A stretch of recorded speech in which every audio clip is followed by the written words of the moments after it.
Hi there, everybody, and welcome to Roll with Advantage. Very excited to dive in to today's session. What's that going on right there? What's going on there? Let's get that out of here. Very excited to dive in today's session. We're a little late for Isles typically, but we're right on time for Iverion. So let's go ahead and roll the intro and get into it.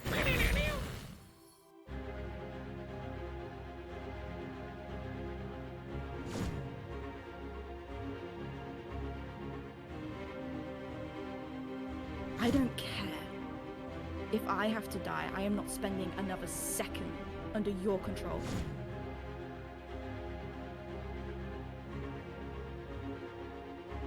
I don't believe that's you. I met the teacher at the mausoleum. You met a lie!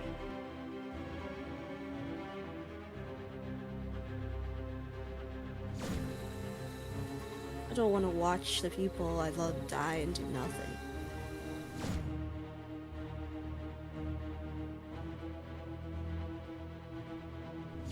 Because you can't tell me what my spirit tells me isn't true.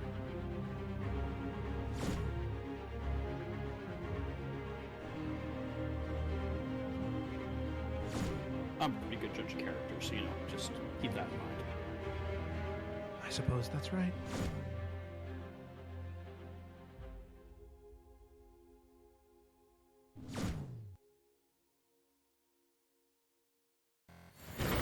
Good, what a squad. And we are back. So let's go ahead and dive in. So as is tradition here on Rolled Advantage, typically the DM doesn't do the summary, the players do. This week is a little different. It was a crazy weekend, and luckily Gemma's back now, so Gemma can help remind us who's on summary wins. So thank you, Gemma. You have been sorely missed. I'm not going to let Felicity get out of doing the summary. So Felicity, you're going to be on summary next week. All right? That's fine. All right, cool. Happy to do that. So, I will be doing the summary today. So let's go ahead and dive right in. Let me set the tone. Book 8, Chapter 8, Breaking the Curse. Last time, the four Runners of Fate continued on their mission to destroy the artifacts holding Elendara a prisoner in this Fey-wild realm. With one of the artifacts destroyed already, they moved on to the Mirror of the Lost, a mystical artifact shrouded in mist. As they approached, they were besieged by spectral embodiments of the Forsaken, Malice Baynir, Clementine, and Father Parido. The destruction of the mirror led to the dissolution of these apparitions. Their quest led them, next, to the Lantern of Shadows, locked away in a crypt which required the solving of a puzzle. Before they could engage with this challenge, So and Trey, the iron-scaled hydras they previously met, confronted them. Yorick's formidable presence coerced the hydras into a hasty withdrawal. Upon securing the lantern, the group returned to Elendara with the intentions to shatter it, thereby liberating her from her ethereal imprisonment. Yorick disclosed the truth of Elendara's demise, revealing her existence in this realm as a spectral entity rather than a physical form. Initially met with Elendara's wrath, the combined efforts of Nalfian and Yorick pacified her, leading to the discovery of an alternate solution. Elendara guided Zevran and Lila in the conversion of the Shadow Lantern to a Valkyrie Lantern. This was meant to ensnare her soul and safeguard it from the Dark One's grasp. However, she forewarned them that breaking the Lantern of Shadows to use it as the Valkyrie Lantern would unleash her hag form, which they must vanquish to truly free her soul. The confrontation ensued, pitting the party against the hag as well as 4 Ban Sheen, the Dark One's warriors. The ritual was completed by Lila and Zevran, coupled with the fact that Yorick, Danny, and Nalfian were valorous in combat, culminated in the hag's defeat and Elendara's soul being entrapped within the lantern, thus preserving it from the shadow's clutches. The moment the soul was secure, the surrounding dead nature stirred to life, infused with the Fae's spirit's essence. A nearby tree, now radiant and alive, unveiled a portal in its bark, through which Twig Forrester reemerged, reuniting with the party after her time in the material plane. However, that is not, we're not going to pick up right there, because we need to know what Twig has been up to this entire time. So, bop, bop, bop. Oh my goodness.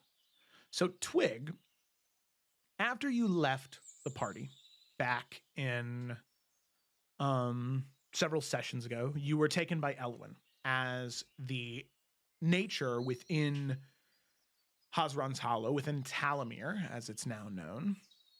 It needed your presence in order to heal properly.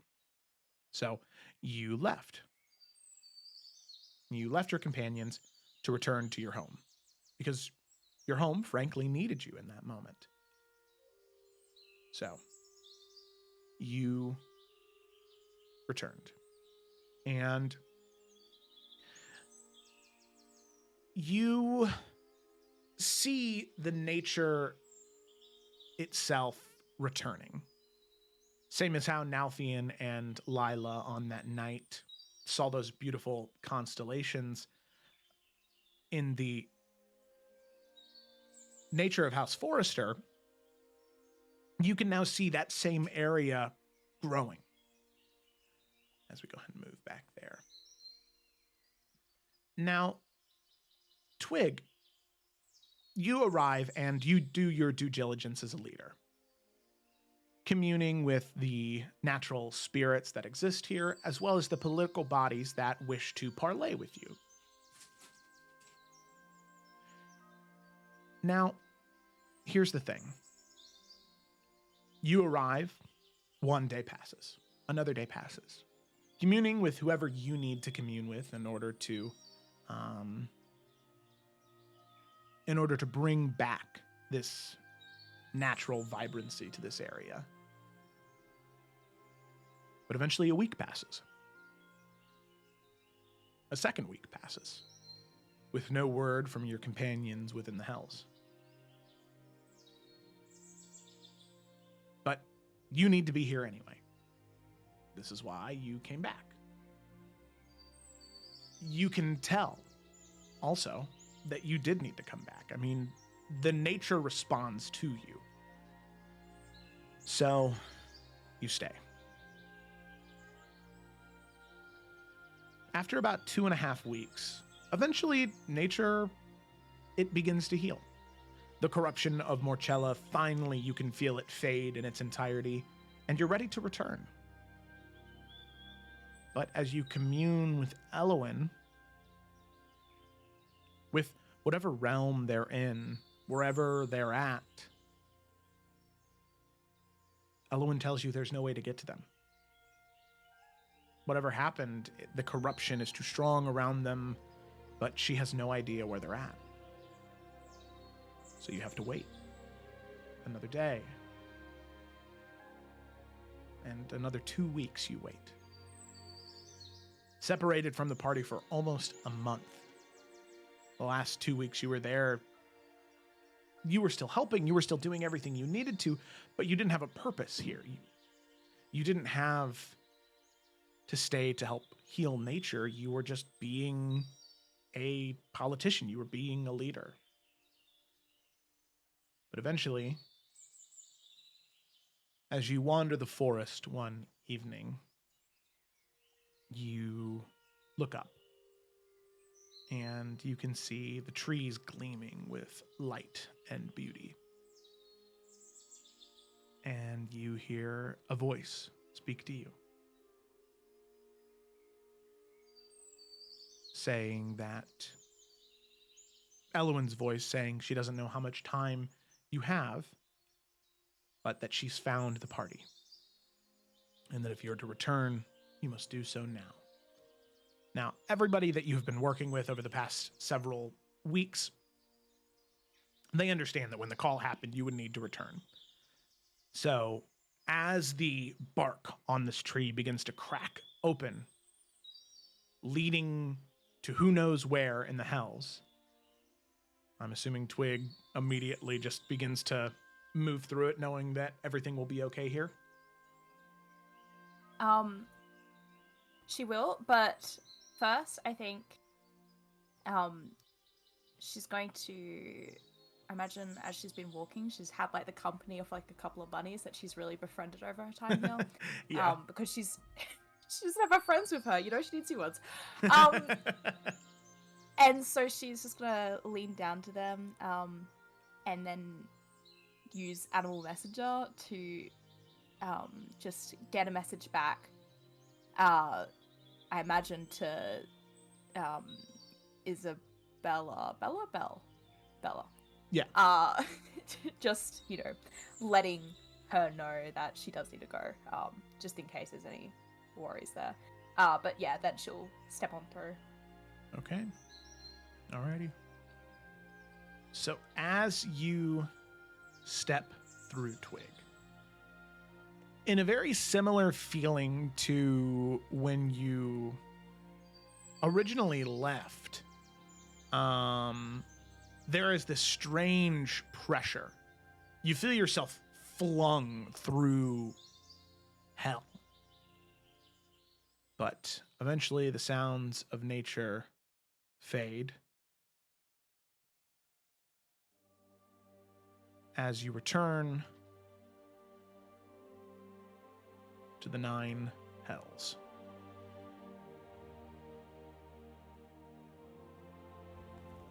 Stepping through the tree, you see... Here it is. Your companions. Now, Twig, this tree right here, once dead and decayed, now begins to gleam with life as the portal opens. But Twig steps through the portal, and all of you see her step through. For all of you, it's only been, I think, 2 long rests. For Twig, it's been 1 whole month. So, Twig, as you step through, you see your companions, and the rest of you see Twig. What do you do? Yeah, Twig's gonna just run to the closest person, which I think actually might be Lila. Mhm, I think so. Yeah, so she'll just run to you and just arms round. Yeah, she I was having. worried Elowen couldn't contact you. I didn't know if something happened. Oh, and she's gonna like hug her back tightly, still holding the lantern, and be like, "Oh, "No, well, we were maybe in a pocket dimension for a little bit. I'm not sure, but no, we're all right. It's only been what? It feels like 2 days, maybe. That was really fast." It's been weeks on the material plane, though. But how did it go? Good. Everything it's getting better. Actually, better. Good. I mean, things already looked promising when we left, but now it's completely different. And she'll like put her hand on her cheek and say, "We knew you could do it." And then she'll kind of like look to Nalfian, who I'm sure is ready to say hello to his daughter. Yeah, I'd say he's probably just climbed back up the cliff.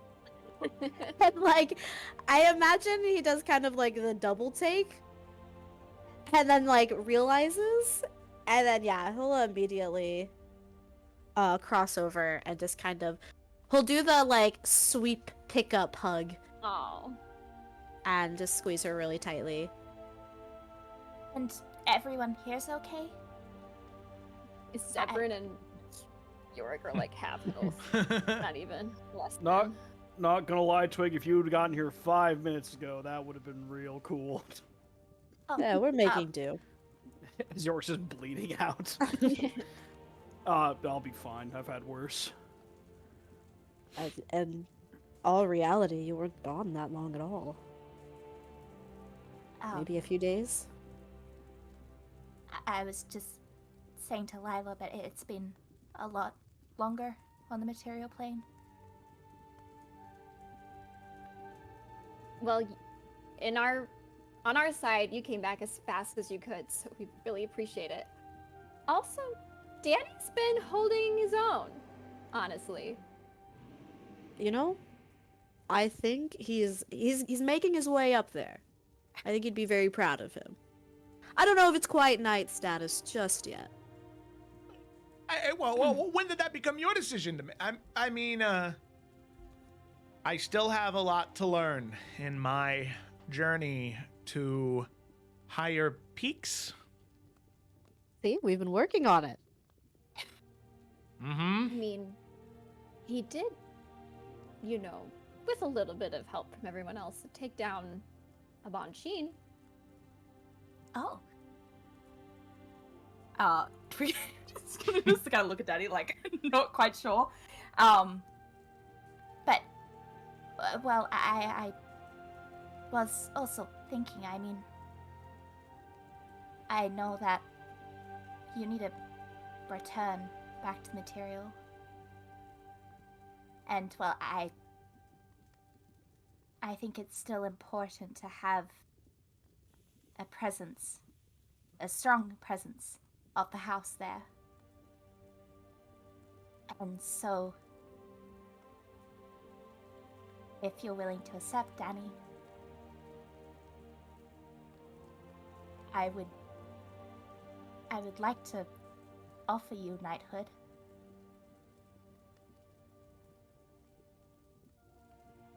You see him kind of look at you, Nalfian, and he's about to go, ha ha, but he stops. He stops and he goes, No, you know, and Nalfian, he'll look at Danny and he'll say, "You're right. It wasn't my decision to make." He wasn't going to do it until you said something. I mean, you know, honestly, I think that it is a very great honor to bestow upon me, my lady, but I do not know if I am worthy of it. Well, I mean, you being here in the hells and doing a lot from what it sounds. And I mean, Nalfian was hardly perfect when he was knighted.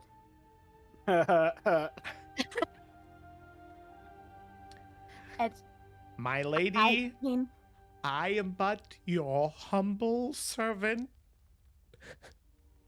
Oh. I also feel like Nalfian does have more ways to go as well. I think everyone does. And I had in my notes, I don't even remember the context, but Twig is specifically thinking about when Nalfi was thinking about kicking Danny or taking glee on that. Something about that I just had in my notes for like the same self-trial. Don't remember that, but it was there.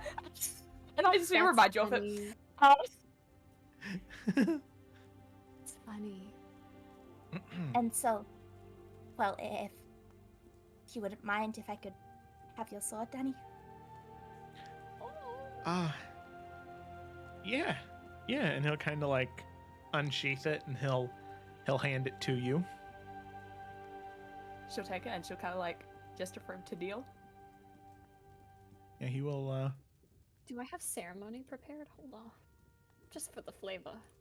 I don't think Oh, I hell do. yeah. Could I please cast ceremony even though I didn't have it prepared? Because Yeah, that'd sure. be cute as fuck. Sure. Thank you! I have one Hell first yeah. level.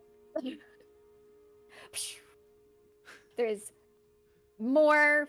There's like little like sparkles and things and vines like surrounding you two, almost like in like almost like a little nest of flowers and leaves and stuff, and yeah, like fairy dancing lights and stuff like that. Yeah. And so Twig will start with the whole ceremony of it. Something Nalfian would I guess also remember slightly.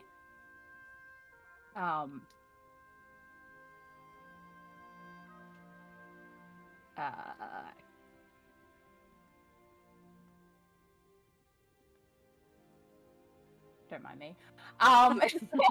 So with Danny's sword, she's gonna place it onto Danny's left shoulder and is gonna like change it as she's going through. So, Daniel, in the name of the storm, I charge you to be brave. In the name of the crafter, I charge you to be just. In the name of the light, I charge you to defend the innocent.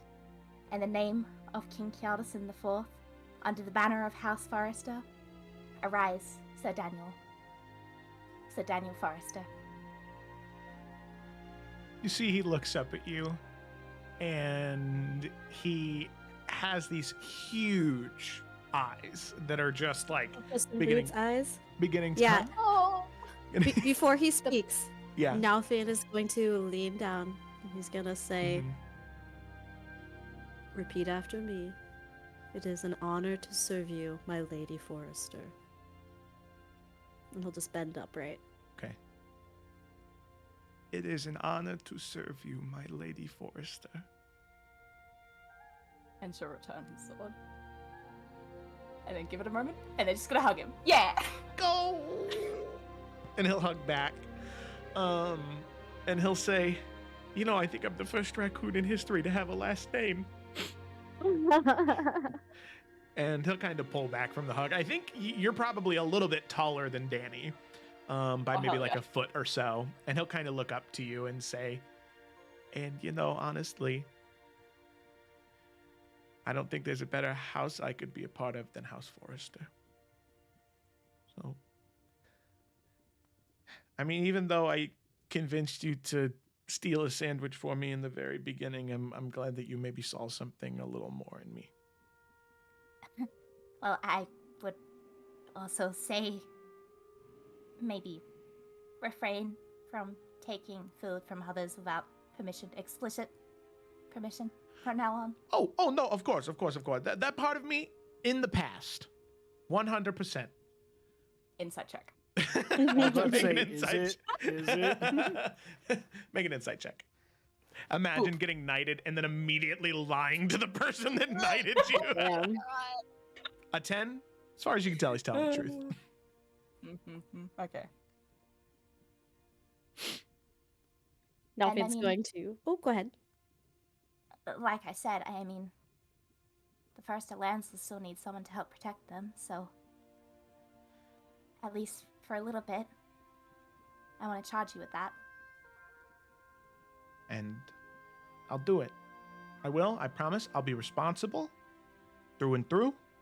I know that seems strange for me to say, but I promise I will, because this is kind of a big, this isn't like a little small thing like, oh, hey, Danny, let's get on a ship and go into the Astral Sea. Like, that's whatever, But, like, this has got some real stakes to it, Lila and Yorick look at each other at that moment, like, sure.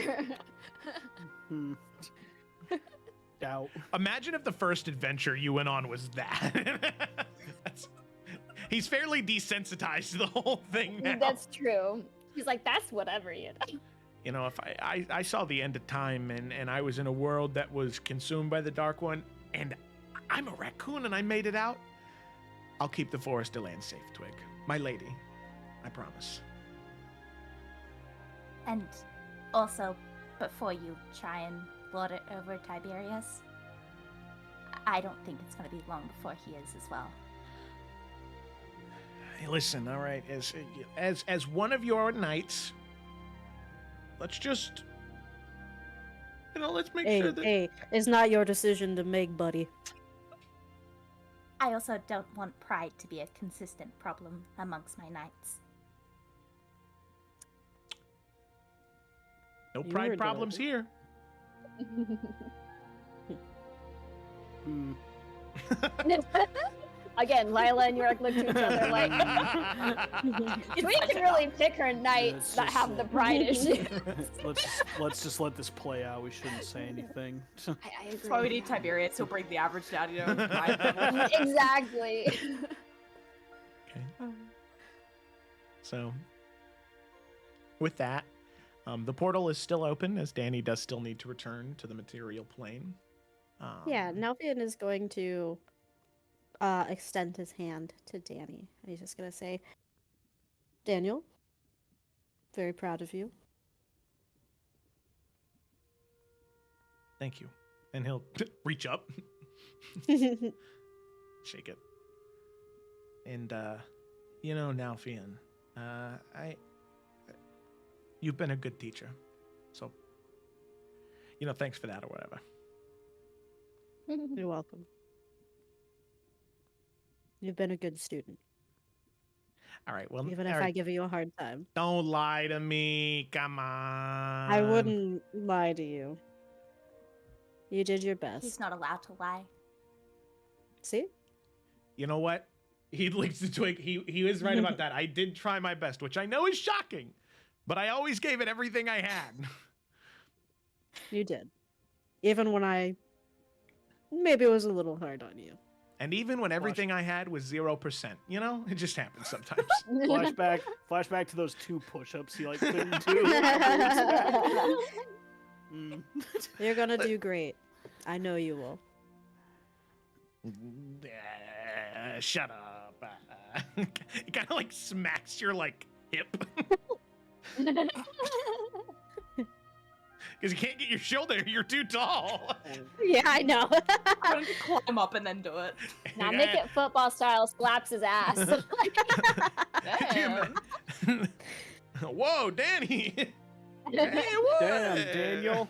All bros slap each other's butts, right? That's true. That's right. And he'll look to Zevran, Yorick, and Lila and say, and you 3, stay out of trouble.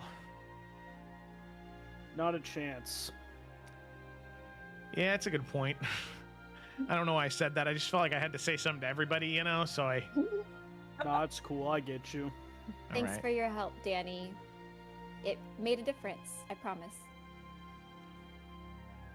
I mean, yeah, it did, but so thank you for noticing. I really appreciate it. All right, well, looks back to the portal. I guess I gotta go. And he'll start walking, and then right as he gets to the portal, he'll stop and he'll sort of turn back and say, just promise me you guys you'll come back, okay? When haven't we? We'll come back. That's a good point. I just, the idea of being Lord of House Forrester is quite attractive, but I don't think I can handle it. I think that's too much for one raccoon. You know what I mean? I think you do better than you think. I'll kind of laugh, and with that, he'll wave, turn around, step through the portal. You can see the bark snap shut behind him as Danny is no longer with the party. Twig has returned,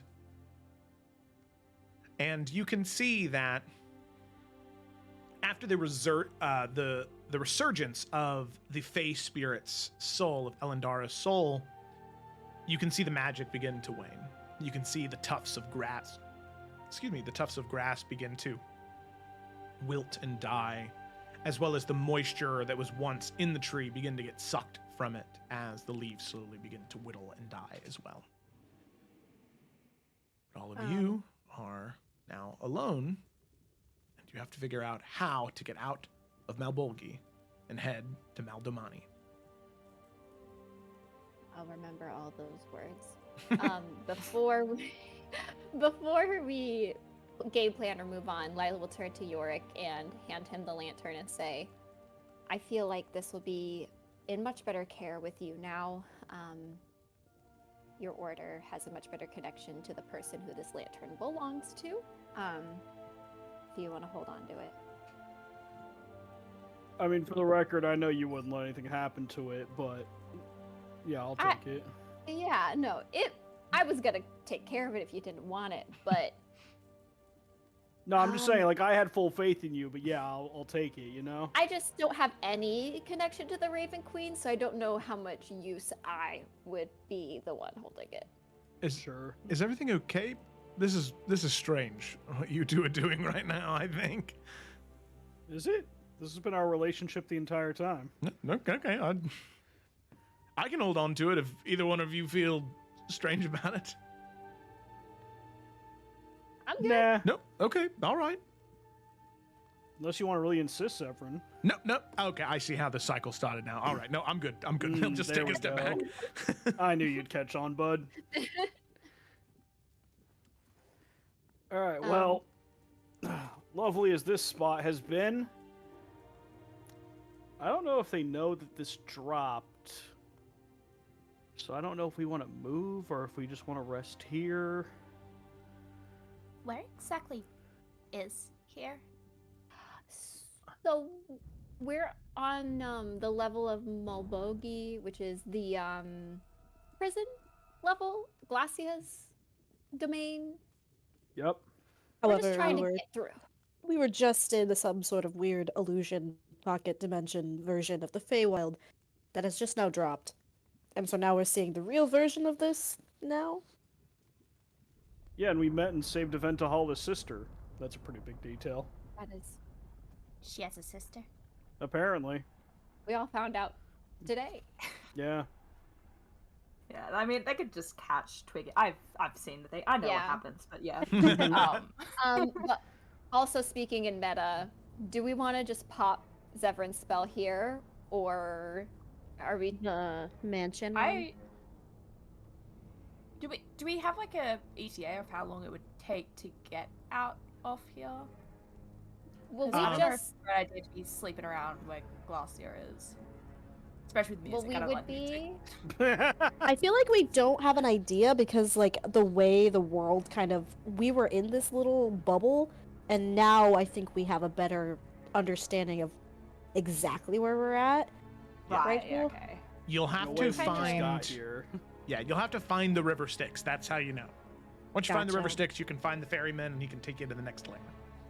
And I think, as far as like healing resources, we're pretty tapped, and Zevran and Yorick are at like 7 You're HP. bad. So I mean, it's safe to say I have all my spell slots, right? So I could Yep. patch people up. we could. I'm pretty low on spell slots, not gonna lie. That's a General, hard so if we thing. run into anything, I think it'd be worth the risk just to rest, personally. To take the to make Well- the private sanctum thing. Yeah. Quick question before we do that. Like, Joe, when we look around, like, do we see, like, any buildings, any structures, any other living creatures, or does it just seem like we're alone for miles? Make a perception check as you're looking around. All right. It's just to see if you see anything out of the ordinary from what's easy to see. Because of my helm, I get advantage on this. Oh. All right, 23. 23. Wow. That is wonderful. So with a 23, as you survey the area, you can see off in the very, very, very far distance, there is this massive structure, like this castle almost, that you can see in the distance. I mean, it is miles off. The only reason you have any chance of seeing it right now is because of your high score and your the higher plane that you're on right now in for vision. On top of that, you can see that in the opposite direction, so we'll just say north towards the keep, which Yorick would be able to safely assume that is the main prison of Glacia's. To the south, you can see what looks to be some type of murky river that cuts through the rock. And on the way to that river, which you can safely assume is the River Styx, there seems to be a larger building near the river. You can't tell exactly what it is, but it seems to be a structure that is quite large. Not necessarily a watchtower or a barrack or anything like that, but it has some other type of purpose. You see domed roofs, but that's really all you can gather from it as you're getting closer. Okay. And you didn't mention, sorry, you didn't mention seeing any creatures. So, I mean, we've been talking for a while, so it seems like no one's realized what's happened here yet. No one's in a rush to get here. Nope. Doesn't seem like it. So, I just have a thought. I know it's not like strictly barracks or anything like that, but like, This is the prison place. You'd imagine they'd want to have at least good watch over the clear exits of the River Styx, you know? Maybe that's what that building is, you think? I don't know. Because it's not like a barracks or anything, so I don't know if it is, but if it's Right. even just something where like someone's stationed for Glacier, you know? Right. Which it might be better than to rest here where we're away from all of that. Yeah, that's what I'm starting to think, maybe. Especially if you're all tapped. Yeah, I think we should rest here and then move down there. Okay. Then Zebby Bevy will cast that. Okay. Alrighty. So then he will begin to go into the process of casting Magnificent Mansione. Oh man, that's his last 4th level. It's a Magnificent 4th Mansion level is a spell? 7th level. Oh, then what the fuck is this? I Private cast the wrong Sanctum? thing. That's my bad. Hold on, I'm a dum dum. Ha ha ha ha. Beep doop da doop. Boop. There we go. Give me that spell slot back, baby. Yeah. I also know it's not strictly part of the spell, but so you could also use pass out trace just to cover any marks that would lead people to Oh, okay. the Yeah. sanctum. Yeah, and we can even say that Zevran positions it so the tree kind of, or the door kind of blends in with the tree a bit. So that way there's even more stealth, thanks Nice. to Twig's pass without a trace. Nice. Okay. Alrighty. So with that, all of you enter into the Magnificent Mansion. Same process as before. You can see this massive library that unfolds before you with this planetarium-like structure for a roof as all of you enter into this archive-like mansion. As you enter, the servants are there, the invisible servants are there to help you with every want, need, and desire you could have. And also, it's weird. Okay, there we go. And on top of that, a room apparates off to the side for you, Twig. As you can see, Zevran just conjures a doorway into existence that's he thinks you'll like. And it's whatever you want that room to look like, that's what they're going to look like. But with that, all of you have the safety of the Magnificent Mansion. No creature has a way to get in. So, if there's anything any of you would like to talk about, you can go ahead and do so now. If not, you guys can go ahead and hit the long rest button. Oh, a long rest, you say? How nice. Yes, Yorick? All right, 1, he patches himself up so he's not bleeding all over the floor. 2, to celebrate Twig's return, he makes a lovely vegetable risotto dinner for everyone. Ooh. Nice. Doesn't even bother preparing meat because it's that delicious, even as a vegetarian option. But then he's gonna talk to Lila. Okay. All right. Lila's just finishing up her risotto, probably sitting in one of the lounging chairs of the main area. How was the salt? Too much, not enough, or just right? Oh, perfect, as usual. No, thanks. Excellent. I just wanted to make sure. Hey, when you're done, since we're resting for the day, I was wondering if maybe we could pop out some messages. That way you don't have to use any tomorrow, you know? Yeah, no, that's perfect. Now it's fine. I'm finishing up, and it's really not difficult for me right now, so... Okay. I guess I'll go Where are the one. you sending these messages? Because I just want to remind you that Yeah. you may not make it. I know. I had a few in mind. I'm gonna do the one that should work just fine. I mean, I don't know if she can, but Eventahala needs to know what happened here. Not like through sending, but I want to see if there's some way that either we can talk better or somehow meet up. I don't know how, but that's not like an over the sending conversation, you know? Like, Yeah. that should be a face-to-face thing. Maybe she can meet us after we rest here in, well, I don't know if her being in Malbogi is a good idea, but Well, right, that's why I want to see what she's thinking. I just kind of want to be like, hey, got some news. We gotta talk. Too long for ascending. You know, something like that. Right. But she should be in the hells, so you're... Even if she's on a different layer, like, it's the same plane, so ascending should be fine, right, Joe? Yeah. Okay. Thanks. Sorry, All I'm right. trying to fix the camera, but yeah, Lila will, in whatever way you need, take your hands and cast the first sending through you, and yeah. All I hope right. That helped.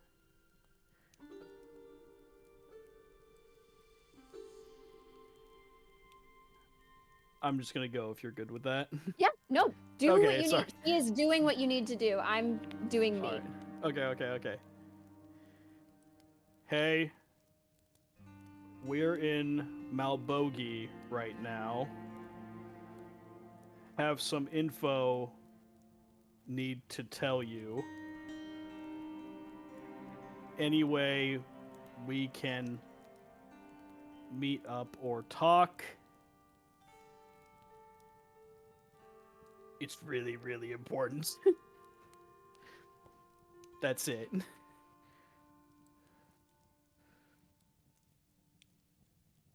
Okay. You do not receive a response.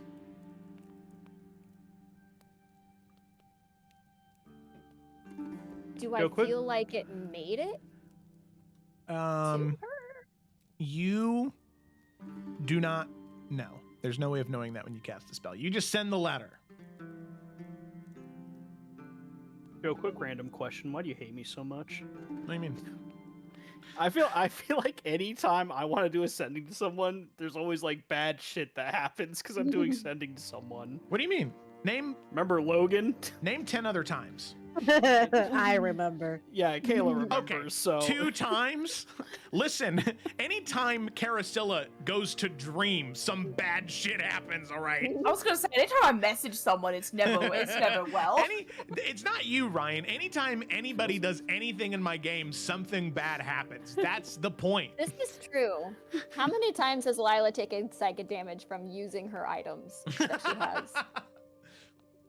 Using her Hates us. toolkit. That's the takeaway. He's a mean DM. Mrr. one of these days she'll stop casting Legend. Nalfian gets What mentally is abused by his Legend mom every other now my section. camera's fine.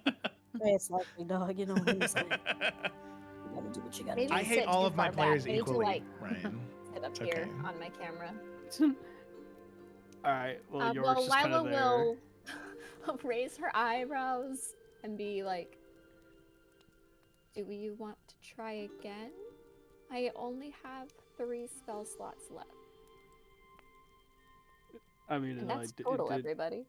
Oh, that's why we're resting. Yeah. I mean, like, do you think she's like up on the material, or like what was that? She could be on a different plane of existence, and I definitely did not try to push beyond. I thought this one was gonna be an easy one. It could be a lot of different things. But I just know you said you had a few people you wanted to reach out to, and we've got 3 chances left. Right.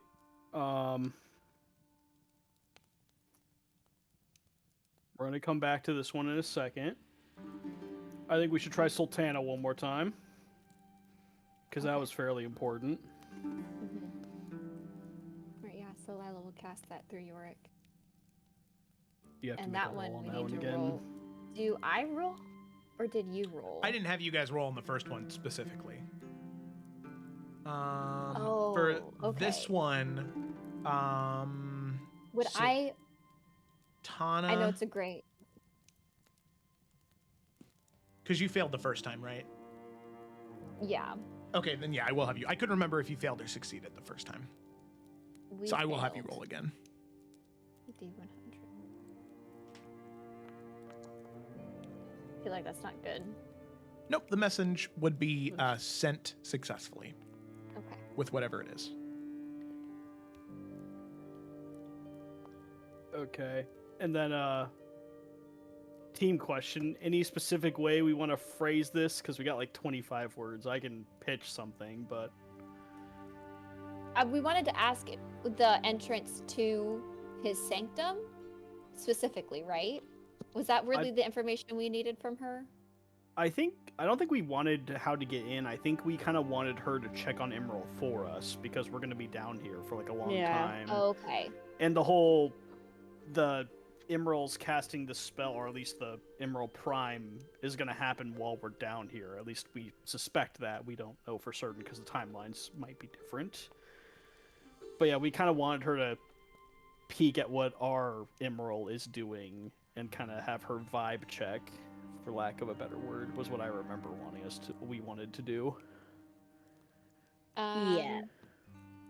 Yeah, I guess it would be okay to say that, like, we've received information or, like, a premonition that a huge mistake in the fate of the world revolves around Emerald, and we need her to keep a close eye on him.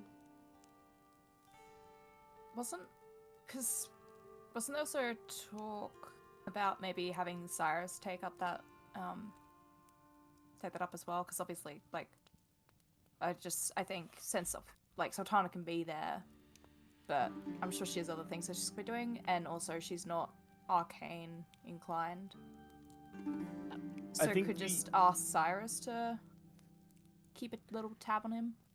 I think the only reason we were going Sultana is we think Cyrus might be in the pocket dimension with Emerald, and then also, like, being his kid, I think we were worried that he might not be quite up to the task. But if we want to message Cyrus, that's fine. I think we did kind of rule that, like, Sultana could be a little bit more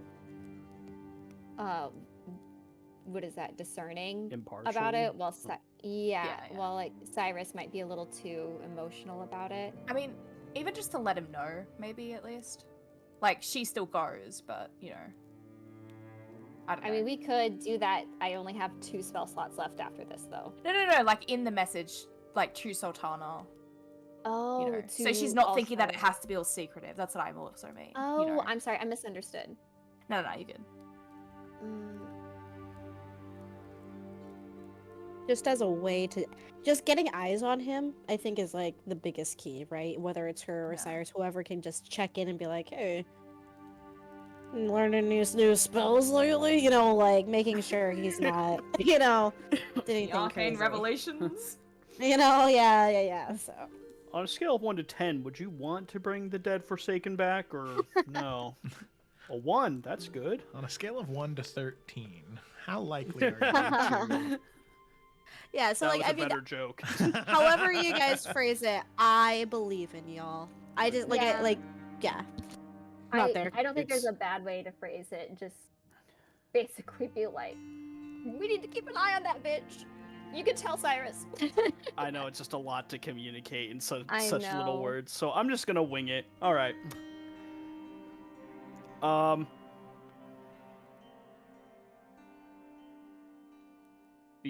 I'm doing this because she and I have only talked once. Yorick here. Fair. Not someone we're best friends with. Who? Hey, you get a response. Who is this? Who gave you this number? Imagine. New phone. But so Yorick here. Learned some info. Our Emerald might, with emphasis, be compromised. We're not sure. Hoping you can watch him.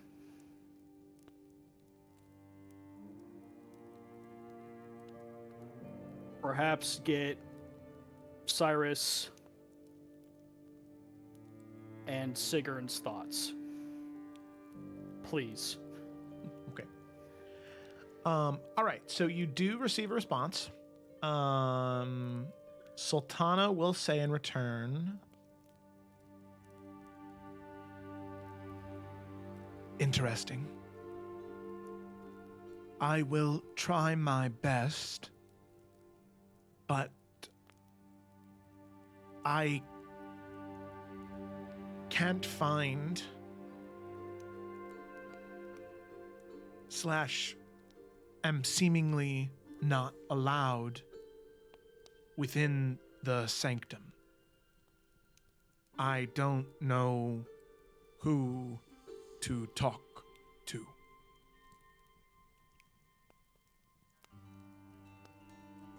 We respond. Fuck. That sucks. Yeah. I was gonna try to say it more eloquently, but yeah.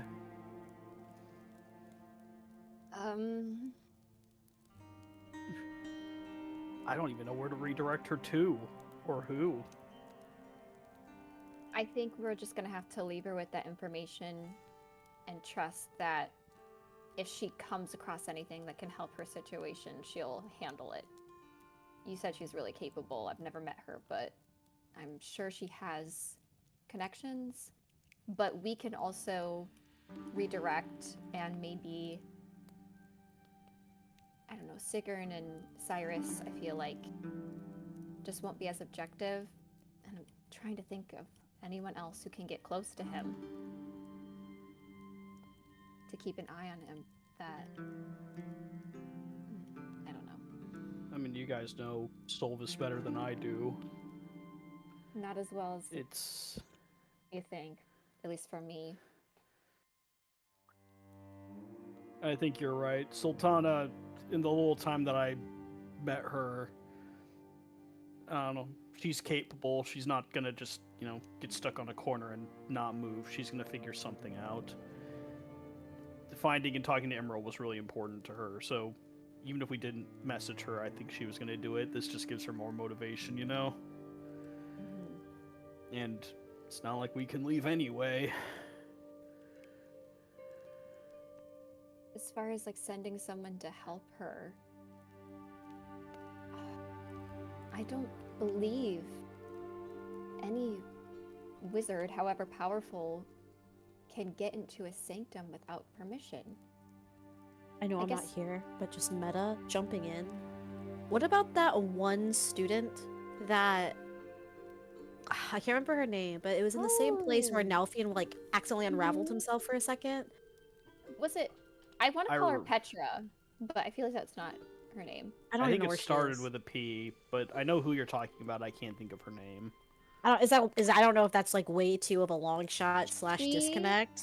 Now this also might be SC knowledge, but she is with him or in the sanctum.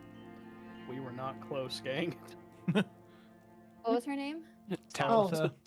Talitha Whoa. Wormfear. I don't know where. Oh, you know It's what? not even Petra? a P in there. Petra is a character from Legend of Zelda that she reminds me of. That's really funny.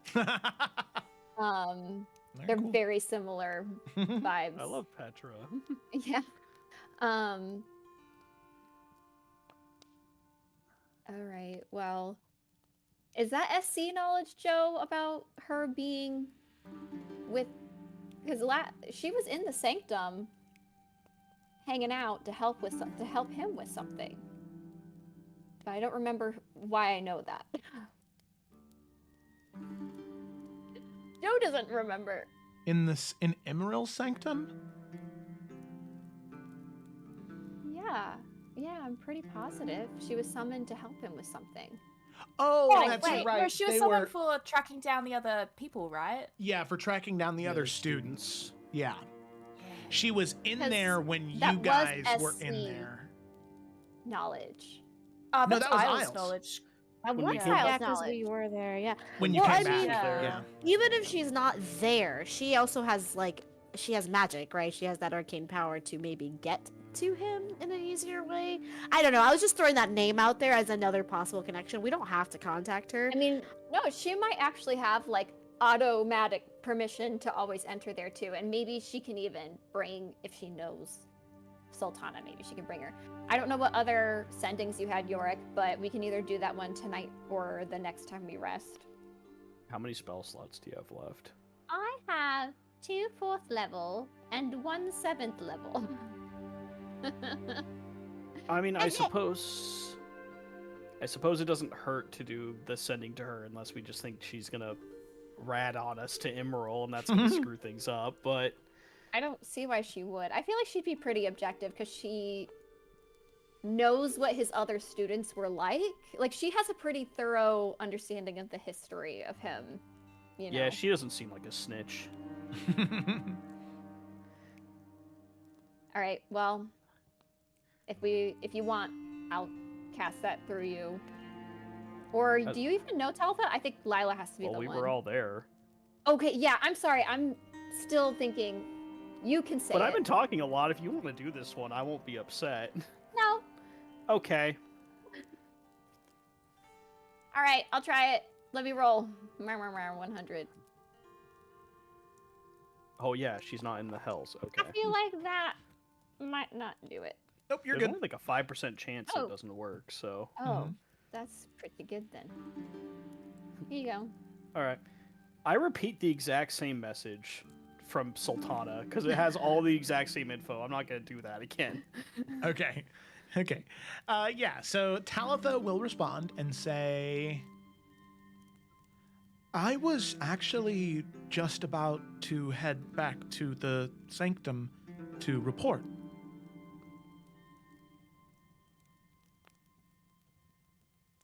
I will keep this in mind and let you know if I see anything suspicious. Since you said you kept the same message, you didn't mention Sultana at all, so... I did not. So Sultana's just going to be sitting outside the sanctum. Well, I Figure it out. mean, She's a go-getter, you know? She's not... Figure she out a doesn't way. I've know got when 25 to words. I got to prioritize. Look for Emerald. If you see a Dragonborn, cool. But priorities. Alright. This will be the last thing. I'm sorry for taking up so much time. Some of this was party stuff. Lila, I know I'm, little bit of an optimist, but could you just scry on Eventahala by chance? Sure. Yeah. That won't hurt me. Let's do it. She'll take Yurik's hands. Let me try and see if I can show you what I see too. And, well, before she takes his hands, she'll start to prepare scrying. So she'll get out her little book of stuff, and because it's a 10-minute preparation thing, and she'll get everything ready and look up to the stars and everything as she's preparing, and then sit in the circle with Yorick and take his hands and cast scrying on Eventahala. And that's my 7th level spell slot. I got 1 spell slot left. All right. F5. Okay, I'm just looking here. So what's your save DC? Because she doesn't know you're doing it, so she still does get a wisdom saving throw. She gets a -5 to the save It because should you're be familiar. 18, but let me open it up. I can't remember what she rolls. Sorry. It's a wisdom save. Oh, okay. So Why can't I 18, so find then I'll just scrying? add 5 to the modifier, or to the save DC, so it's 23. So she has to roll 23 or higher. Well, I get to add something to my modifier. Yeah, since you're familiar with the target, I think it's +5. Well, that's what I was saying. So your DC is 18. So what I was saying is I'll just increase your DC by 5 because that's easier than subtracting 5 from her roll. Yeah. Yeah. Yeah. Nice. Perfect. All right. And then I suppose, yeah, okay, that would still work. All right. Scrying. Okay, all right. Oop. Okay, all right, so that is a failure. It would have beat your DC like normal, but because you know her, it succeeds. As Yay. you focus in on scrying, you see a vision of Avernus unfold before you. The home of the Blood War.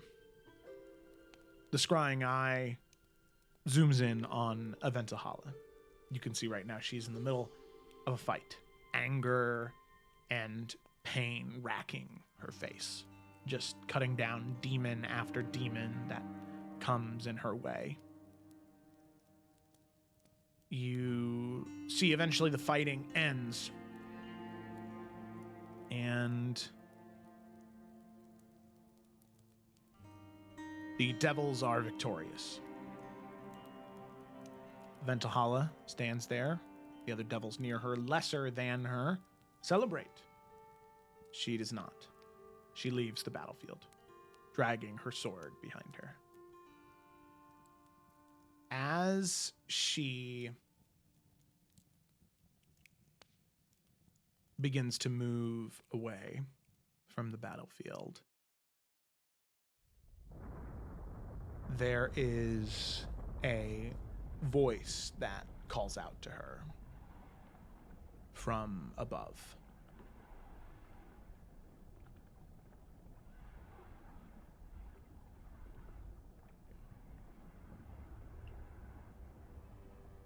The voice echoes throughout the air.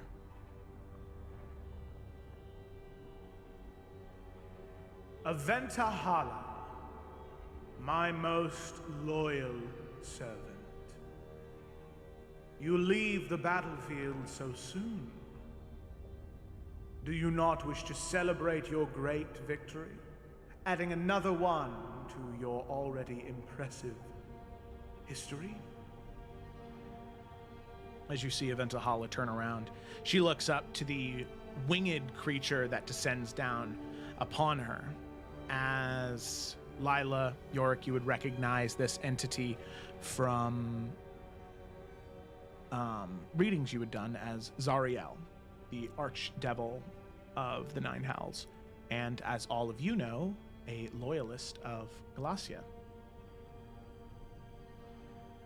Aventahala looks up towards Galacia and says, or looks up, not towards Galacia, looks up towards Zariel and says, I have no interest in politics or debate right now, Zariel. I have done what you asked as my contract demands, and now I leave. That is the deal we have. I've done my duty. I am leaving now. Goodbye. You can see Zariel scoffs and says, our contract says you will do as I tell you to do.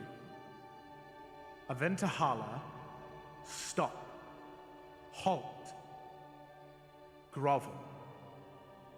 And you can see, as if she was affected by the command spell, she does all three.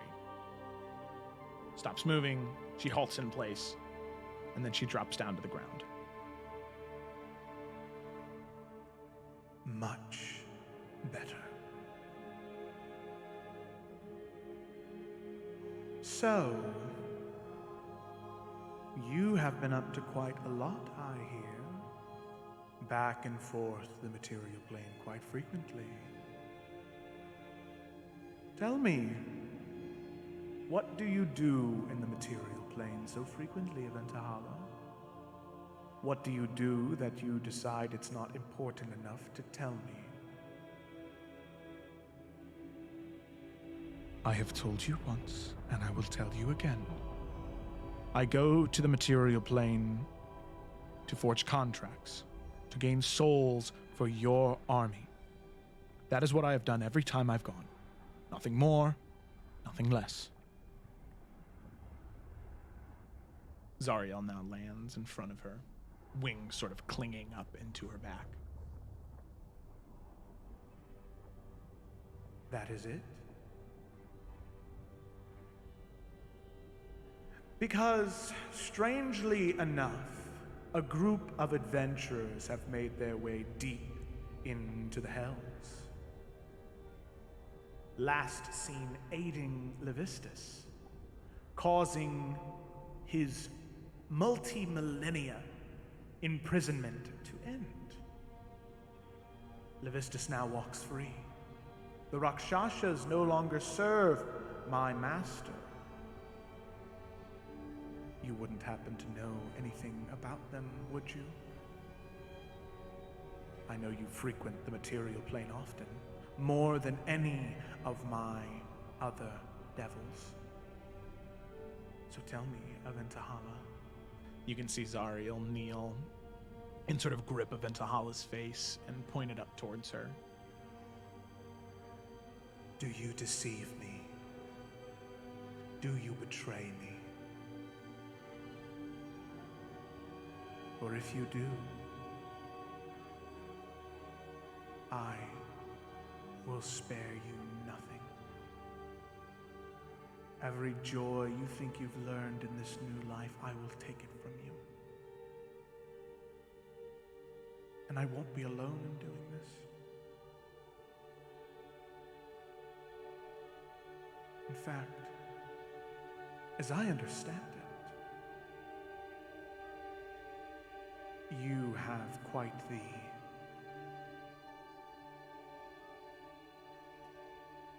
catching up to do with your family.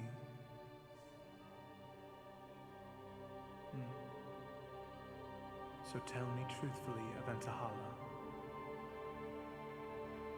are you loyal to me? Or have you betrayed me? Aventahala, looking up directly into Zariel's eyes, says, I am loyal to you. I always have been, and I always will be. You can see Zariel looks down to her, scoffs, and lets go of Aventahala's face, and the wings expand from her back as she begins to float up. And she says, very well, but know this, Aventahala. Should I learn that you have deceived me, that you have lied to me, you will pay. From Avernus to Nessus, through each lair of the 9 hells, you will pay. And whatever scrap of your old life you still cling to, I will take it from you.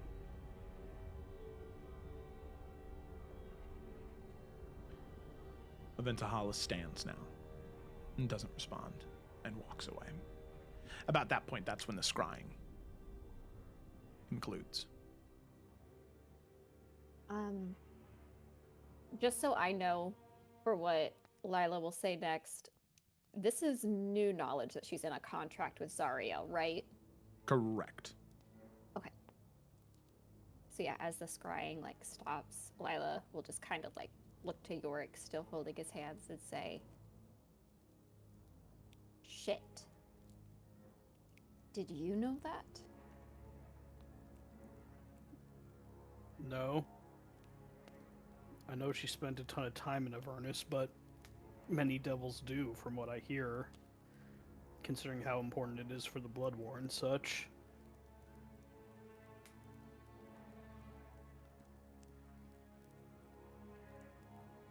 But if they have a contract together... I don't know how that affects, because if her soul is owned by Asmodeus, if we free the soul, what does that do about the contract?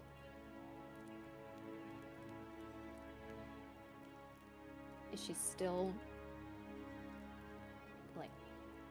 a slave basically to Zariel? Aventahala's clever. Maybe she worded the contract so, her eternity as a devil is to follow Zariel, but if we turn her back, then perhaps the contract is nullified. Maybe. But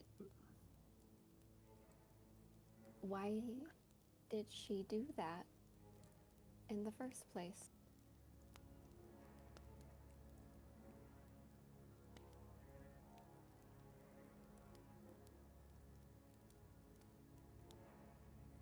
Zariel mentioned Aventahala's family.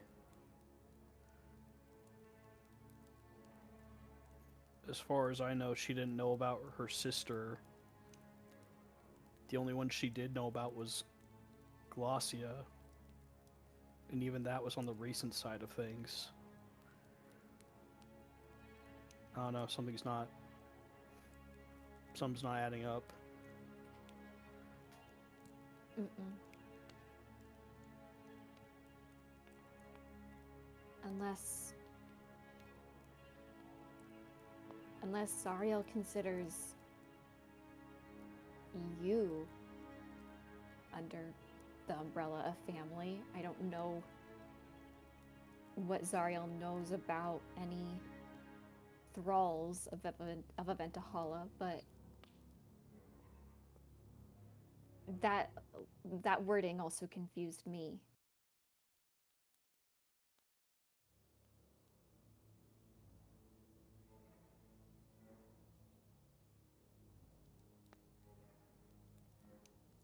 She's away from Zariel in the battle.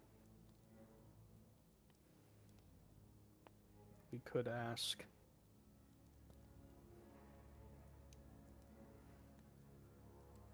If you want, I'll cast it again. I can do it one more time. I feel very selfish tonight. How do I even ask that? Like, hey, I happened to overhear your chat with Zariel. What's that about? Well, I think, first of all, you're not being selfish. There's a lot going on here, and I think all of us know what it's like to need our friends to help us through these harder times. We've been there for Twig. You guys have definitely been there for me. We've been there for Nalfian, and we'll continue to be there for Nalfian when we face Malice. But we have your back. If you want to reach out, let's reach out. But I'll suggest, instead of bringing up, I heard about your conversation with Zariel, I would reiterate, we really, really need to talk to you as soon as you can, because now we have more to talk about. You see what I'm saying? Yeah. Okay. All right, hit me one more time. All right. And she will cast it through you. I'm all out of spell slots. Me again. Sorry to bother you, but we really need to talk as soon as possible.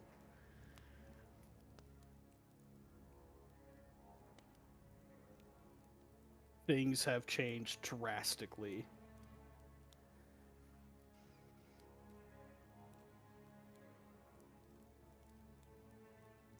Did it? Yeah, I mean, I know I only used 20 words, but I feel like that gets the point across. You received no response.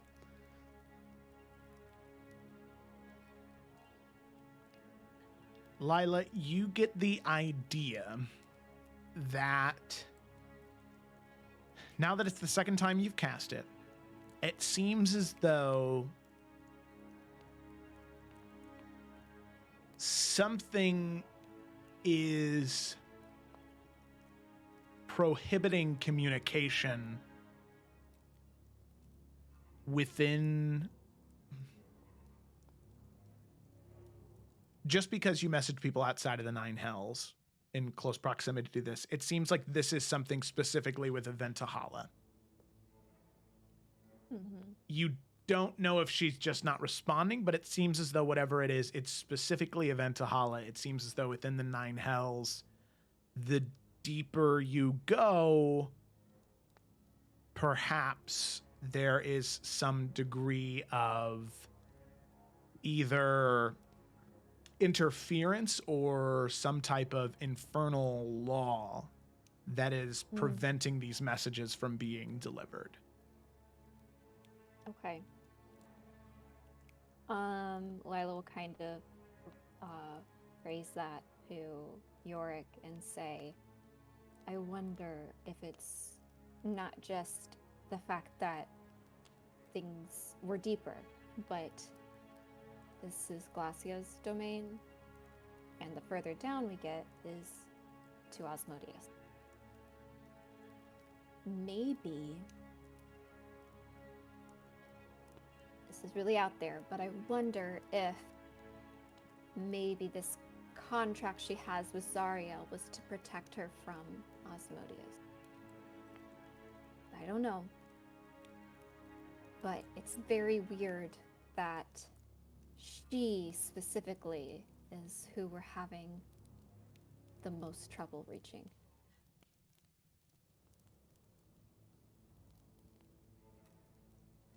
Ugh. That's just a theory. I I'm giving her the benefit of the doubt that it wasn't. I doubt she clearly she doesn't want to work for Zariel. That's made clear. But if I was in such a desperate situation like that, I don't know what I would be pushed to do to keep myself from being near the person that literally stole my life. I know, just this is just everything just keeps getting harder all the time. I know. Ugh. I mean, like, the whole point was we were supposed to get to Osmodius' lair, find her soul, free it, help her, you know, become what she was again. I kind of figured she'd be there to help with that process. Now we can't even give her a heads up, like, hey, ready when you are. At least we know now.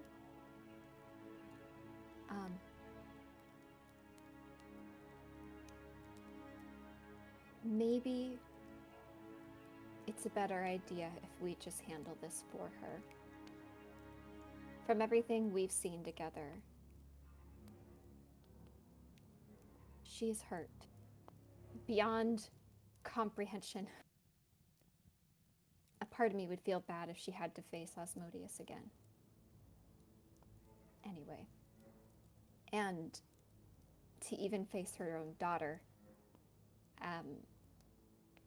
Granted, I don't know. I've had me and my family, we've had issues, but I would never ever go to a place where I could fight them. I don't think I could. And Aventahala seems to have a heart similar to ours. Glacia might be able to be someone who can do that, but I don't know if Aventahala could. So maybe it's just, despite the fact that Aventahala would be an amazing asset in battle, we might just need to do this on our own anyway, for her sake.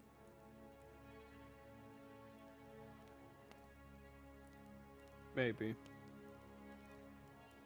Joe, quick question for you. Uh-huh. So we just learned a lot of information, and I'm going to be asking you about an event that happened some time ago, so if the answer is just no, totally get that. Okay. But it seems like there has either been things that have changed, or potentially some stuff that was withheld from Yorick about what's going on in the Hells with Aventahala.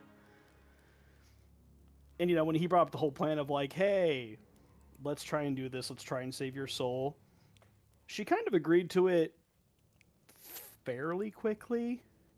Mm-hmm. Looking back on that moment, does Yorick still think that she was being sincere? Or did she say it because she just kind of wanted Yorick to go, but it was a little bit more manipulative? Like she said what she knew Yorick wanted to hear. Because of the unique circumstance, I'll allow you to make a retrospective insight check.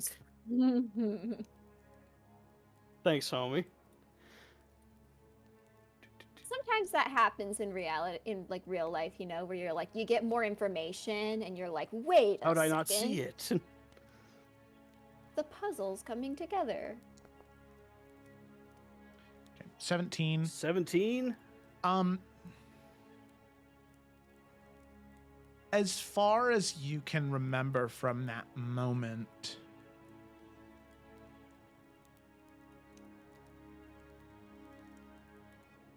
you don't want to believe that there was any ill intent, because obviously she's helped as much as she possibly can. What you maybe would gather from reflecting on that conversation is just a little bit of shame and fear. Perhaps you think that her agreeing to help was her giving you the confidence to do it, even if she knew she couldn't necessarily be there in that moment.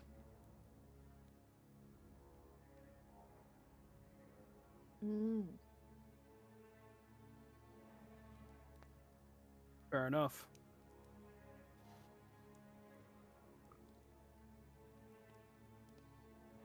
Are you alright? I don't even know what to feel right now. So I guess no. It's okay. It's a lot to take in.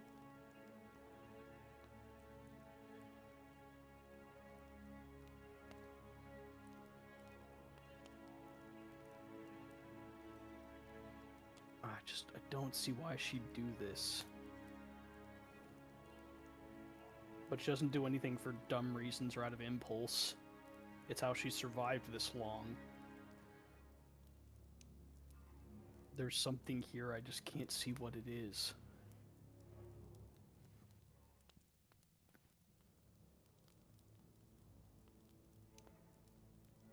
I don't know.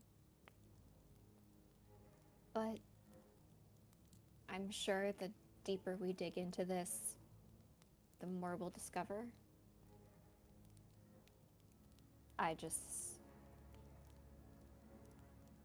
fear what we'll discover, I guess. And I want you to be prepared to hear anything that might be true. And I say that with absolutely no concept of what that could be, but things just seem to keep getting worse.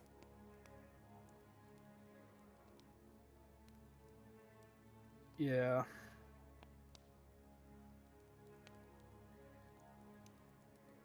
I'm gonna go to bed. Do you need anything? Non-magic wise, of course, I'm tapped there. Oh, bummer. I was really hoping you cast no. Don't. Can you just tell the others I need to go clear my head about this. I'm not up for another chat about it. Not right now, at least. Of course. Take all the time you need. And he'll head off to his own room. Yeah, and then she'll scurry over to where everyone else is and be like, so, Funny story. not awesome news, blah, blah, blah, word vomit. And that's what happened. Absorbs word vomit. Unleash information, a bonus action. I don't know if anyone has any further thoughts, but I just wanted to make sure everyone was caught up. Yeah, that's a lot. Mm-hmm. Yeah. No thoughts. Just concern. I guess the only thing is I wonder if getting into a contract with Zarya was even in any part a choice by Aventahala. Good point. I don't know. Yeah. If When she you're was back- already owned by Asmodeus, what was stopping him from just giving her away, I suppose? And I My mean, other we don't know what leverage was held over her either. When your back's against the wall, you know, you never know what you're gonna do. My only other fear that I think Yorick already is thinking about that I didn't say to him was that her soul is not where we're going, and there is no, at least on the route or path we are on, there will be no saving it. But I don't know. But I think Yorick could kind of maybe potentially put that together. That that's a possibility.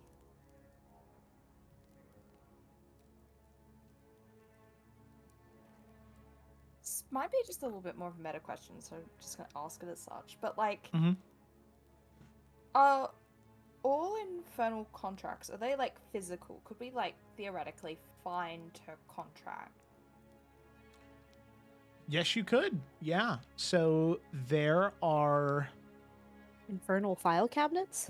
multiple there's repositories. Also, yeah, There is Okay. the one that is in Nessus, which is the current one, but strangely enough, well, God, well, let me have you guys make a history check, because you guys know that one, but there's another thing, and he's excited as I am to share it. I need to make sure, because it's not one on no Okay. knowledge. maybe Lila with advantage because we're helping. 'cause I Yeah, imagine Lila she's with got better skill. advantage.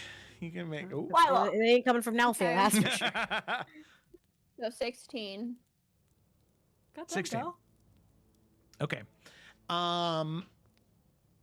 With a 16, Lila, your studies of fiendology and the histories of the Nine Hells, you just barely recall this one piece of information that, in fact,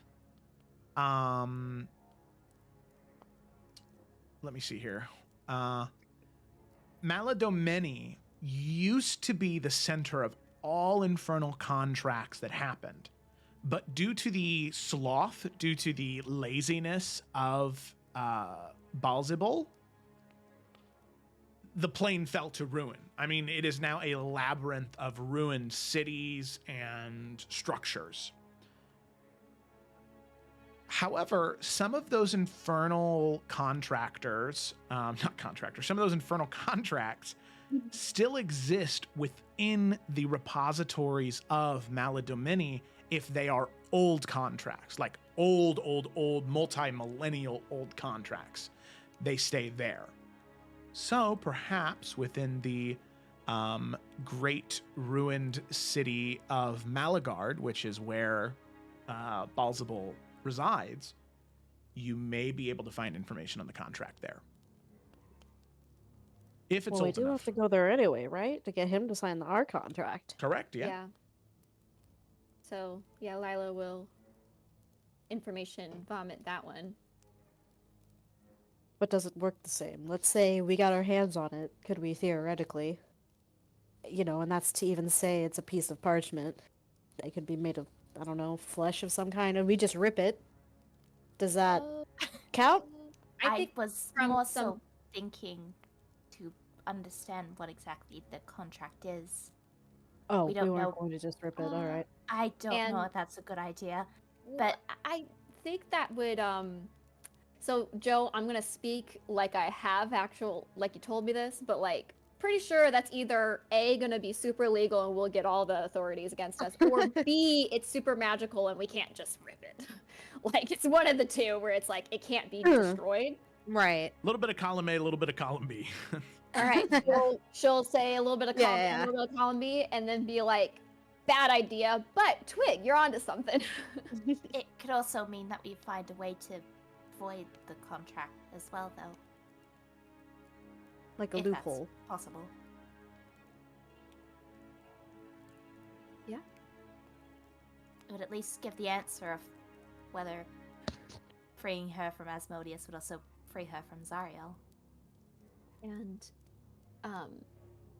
if it happens to not be there in Maladomini, Nessus is also on our way. Well, it's the destination, but however you want to, think of it. Lila's so smart. Oh. Felicity, so remember Joe how you're like, Felicity, how do you play a smart character when you're so fucking dumb? And I'm like, I don't know, man. Damn, those words exact. I do remember that conversation. I remember it a little differently, but that's, I think, the gist of it.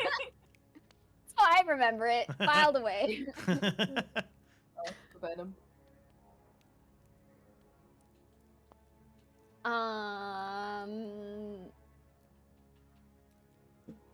Yeah, I don't think I had anything else for the conversation. We can just, on our way in the morning tomorrow after Yorick's done taking in all the information, we can let him know about looking up at the contract at Malagard then. And Malagard is essentially the next stop on our journey, correct? Yeah, it is the Okay. city where, in Maladomeni, where Balzabul lives. Okay, I just want to make sure that was the trajectory in general. Yep. You know, and like that. Okay. Yep. That is the next stop.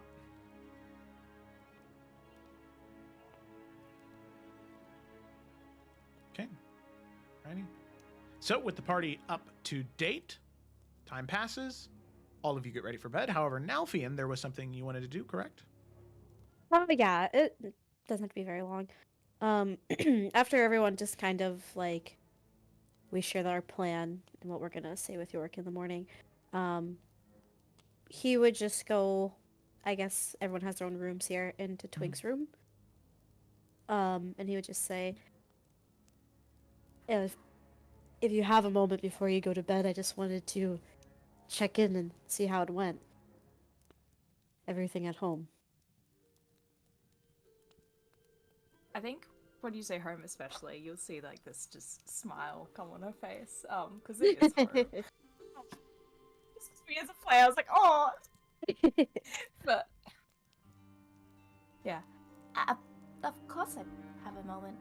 I mean, I understand it hasn't been long for you guys, but it's been a while for me. And,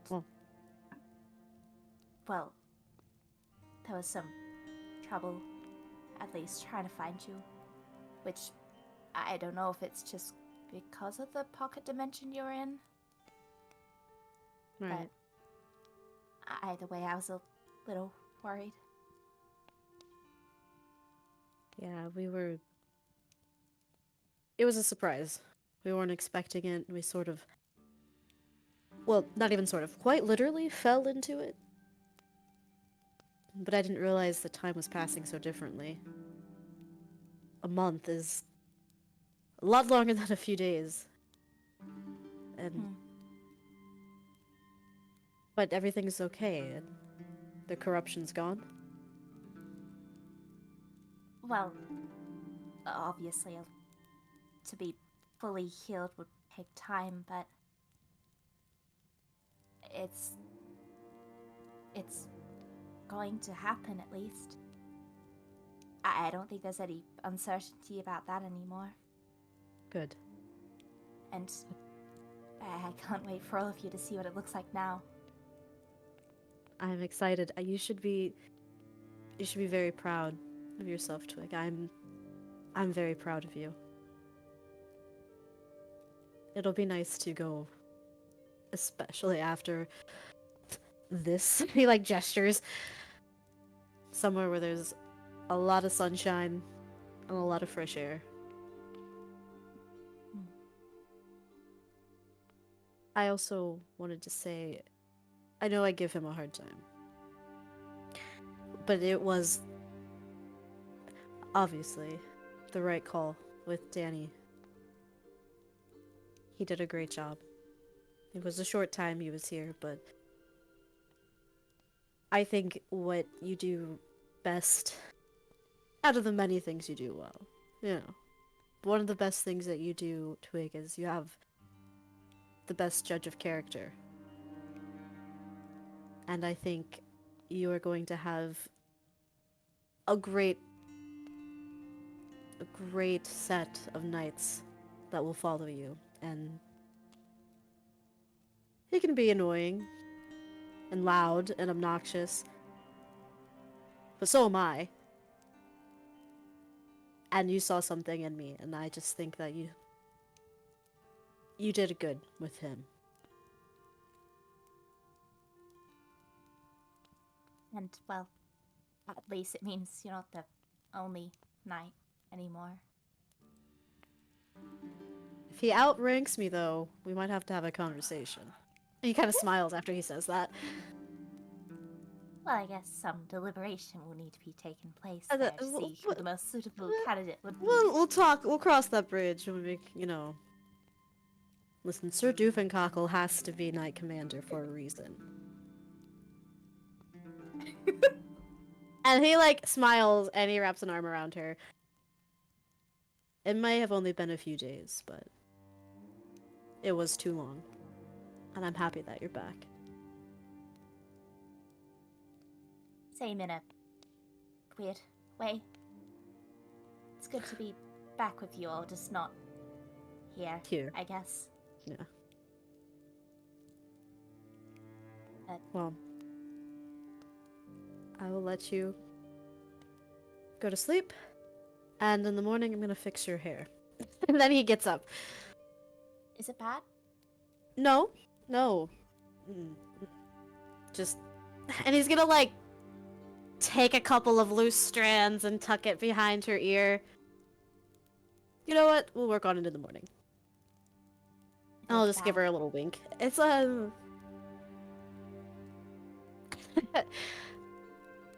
It'll be alright. This is why you gotta keep me around. Look good, feel good, I guess. He'll smile and give her a hug, and then he'll leave.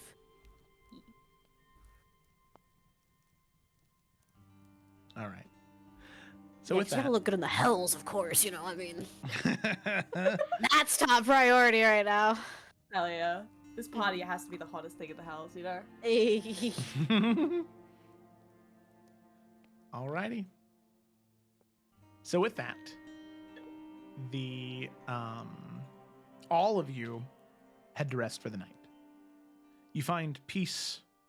You find sleep peacefully, and you awake the next morning, ready to continue on your journey. Unless there was anything else anybody wanted to do the morning they woke up.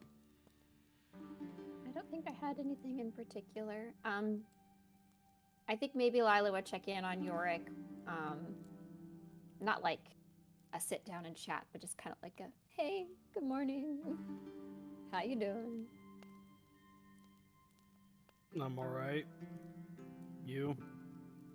Yeah. Love the hells. Having a great time. You're overselling. Yeah. Just trying to keep it light, you know? I appreciate. Sorry, that was Kayla laughing. That was the saddest laugh. Oh. Yeah, I feel like... I don't know. Before I went to Dis, she and I talked, that night when it was raining. Mm-hmm. I just thought we agreed no more secrets,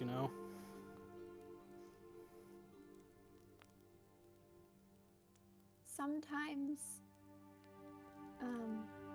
people do dumb things True. because we care. I know with me and my sister, sometimes I couldn't just be completely honest, Just depends on the thing. Or if you're ashamed.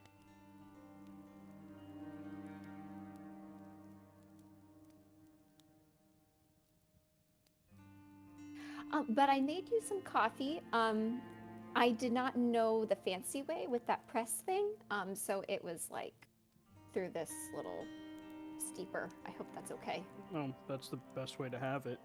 Oh, thank God. York, it tastes like trash. All coffee should. Ryan doesn't like coffees. Lila can't cook. So she's always had it made for her. Oh, yeah, that makes so she's sense. like, what is salt? Put salt in the coffee? No, I would never do that. She looks at it and she mixed up salt and sugar. Nalfian's just drinking the coffee. Oh, is it good? Should I make the coffee every morning? You know what? I'm having a great time. It tastes great. I didn't know I was good at making coffee. I Mm. didn't take home ec because it was too low of a credit. So I don't know what that is. Just drink some more Oh, coffee. It's the best. I loved my home ec class. yeah, a lot of people liked it. I had dismemberment. Oh. Mm. It sips his coffee. I bet you got a really good grade. You know what? Yeah. Is that why you keep cutting people's hands off? Hey, they deserve it. So yes, is the answer we're going for. Drinks more coffee.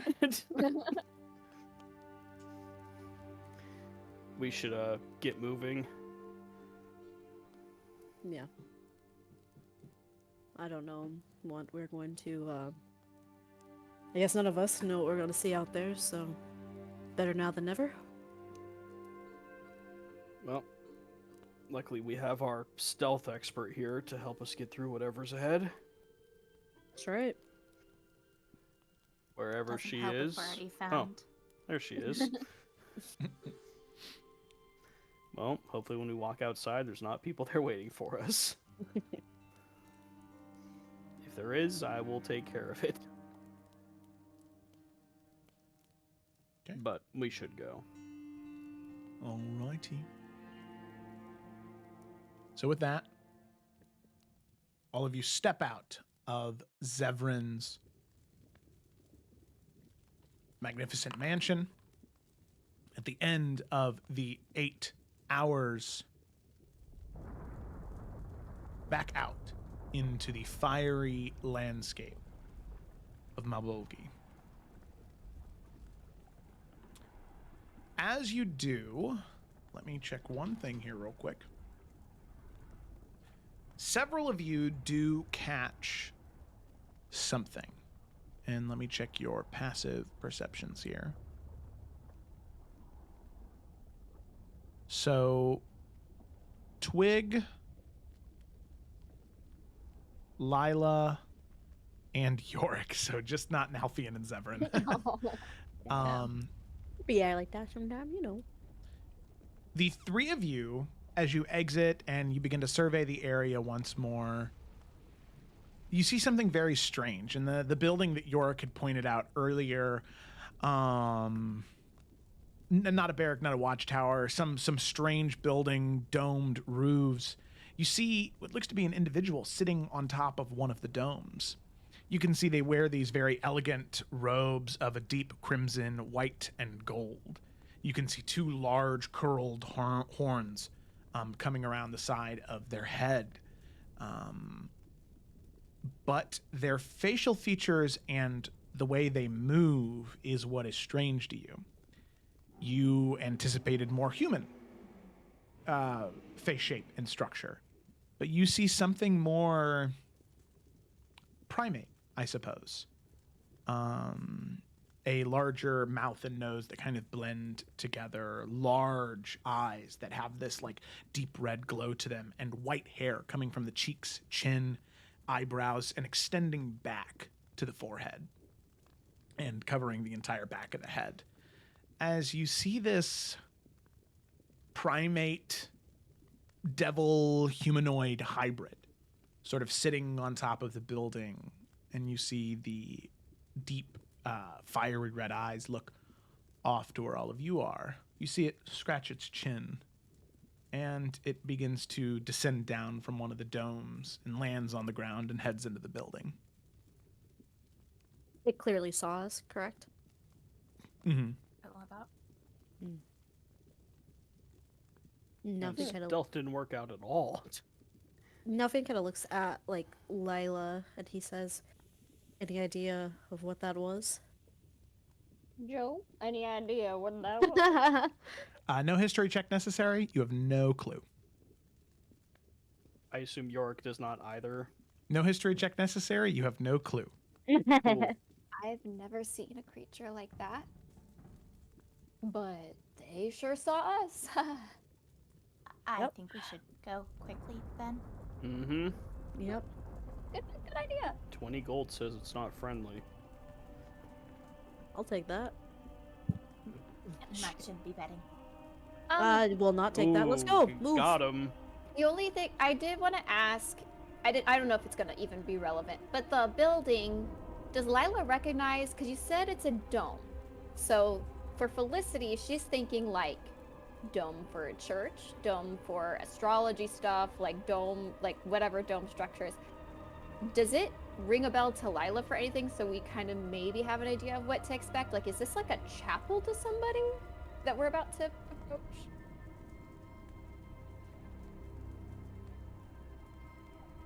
I'm way off. Joe's making a face. So. I can't confirm or deny any of that, not even the role, just because We'll what just might walk mean towards something it. in the material plane Mhm. maybe wouldn't mean the same thing in the Nine Hells. It Yeah. could, but the only buildings you've seen have been the ruined ones within the city of Dis. So you Yeah. don't really have a good No worries. basis. I just yeah. didn't know if I was onto something a little bit there. No, but you're good. no worries. Wish I had more to give you. Oh, we have to go past it regardless, right? To get to the river. Yeah, Okay. I Yep. think so. Well, we might as well just go. Hmm. Now Fion is going to summon his echo. Okay. He's not going to draw his sword, though. He doesn't want to do that, just in case we can talk our way through this first. And just kind of quickly... I mean, they see us, right? But we're not trying to run, Mhm. but just kind of with a fast pace towards the river. Okay, sounds good. So not running, are you all attempting stealth? Or are you just trying to move briskly and get there as quick as possible? Or kind of like a middle ground? I mean, they know we're here. I don't know. Yeah, I don't know how much. They value saw we us can get from really stuff. far away too. Like Mhm. Yeah. that creature seems to just kind of have really. I don't know if stealth would matter. Yeah, no, let's just go quickly, you know. Speed Yeah. it is. Okay. Alrighty. So all of you make a mad dash towards the river Styx and to the small dock that you can see. Knowing how it works, as soon as you approach the dock, the ferrymen will appear and you will be able to board. You run. You start moving as quickly as you can across rickety wooden bridges over lava rivers, moving as quickly as you can. Eventually, after about 30 minutes of moving, you cross paths with the building. As you move past it, all of you would be able to see as you end up walking close enough to it to see through the windows that are here, as well as through the doorway, which is just an opening. It isn't like a closed door, it's just an opening that you can walk through, but even through the stained glass windows, you can see what looks to be bookshelves, stacks of books, a library of some sort. And through the stained glass, you can see small motes of fire flying around this primate devil humanoid hybrid as they move around the library, picking up books and moving them around or reading them. You see them and move past, heading towards the river Styx. So my question to all of you, are you stopping at all for any reason, or are you just going to keep going? Do they not stop up? Upon your initial approach and investigation, they do not stop you. I guess we should just keep moving then. Yeah, I mean, Ryan's really curious, but I feel like in character, we wouldn't risk stopping, you know? We would just keep going. In my brain, I'm just like, it's a little guy with his books. I want to go say hi, but Yeah. Yeah. Like, this guy's probably That's a good cool idea. and we'll learn something interesting, but it's like, we Yeah. have no reason to suspect that at all. Mm-hmm. Okay. So, we carry on. I hope he's just a little guy though. I hope he's nice. I hope he's doing well. Okay. You all move What did you past. just say? Carry on, my wayward son. Because you said Okay. somebody said carry on, so. Alrighty. So all of you move past the library, and you arrive at the dock. You can see the boat move up from the water. You see the ferryman standing there at the back. All of you begin to board, and as you do, turning around to look back towards the library, you see this individual approaching, waving a hand, gesturing for all of you to stop.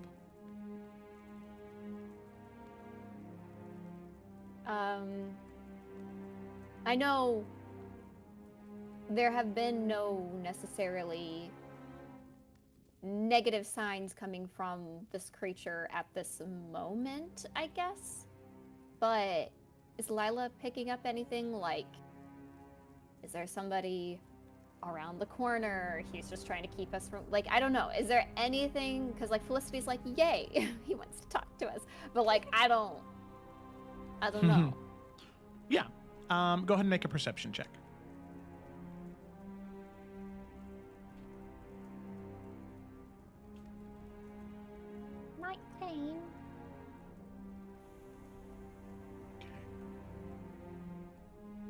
So, as you look around,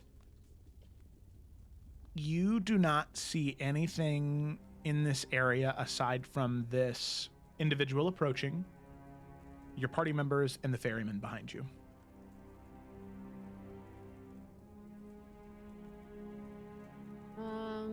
Okay, she'll turn to everybody else and say, should we just take a moment to hear him out?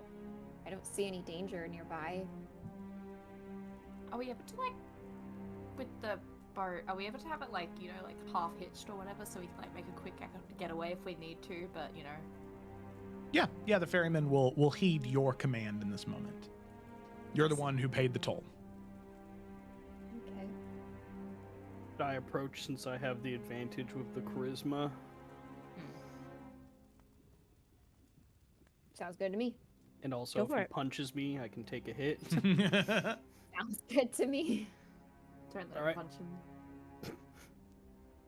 Yorick will approach Okay. whatever this creature is. All right. Yorick, as you sort of approach, getting closer to the edge of the ship, you now see the individual begin to become more clear, as I'll go ahead and share what he looks like. He is just a little guy. Look at him. As What a cutie. you see him Those approach, eyes are like really evil, though. He's a little guy. Look at him. His little fire magic. Oh. he speaks, and he says,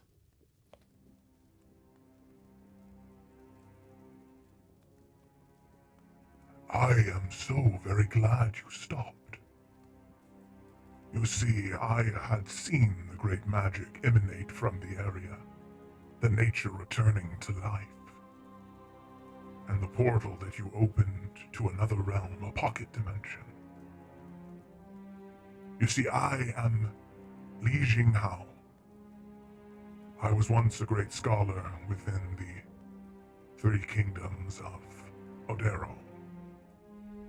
I have lived here for so long, under Glacia's rule, a knowledge keeper of hers. I simply wish, if you may, to have a conversation. I feel as though there is much to be learned from you for me, and much knowledge that I have gathered for Glacia that could be useful to you.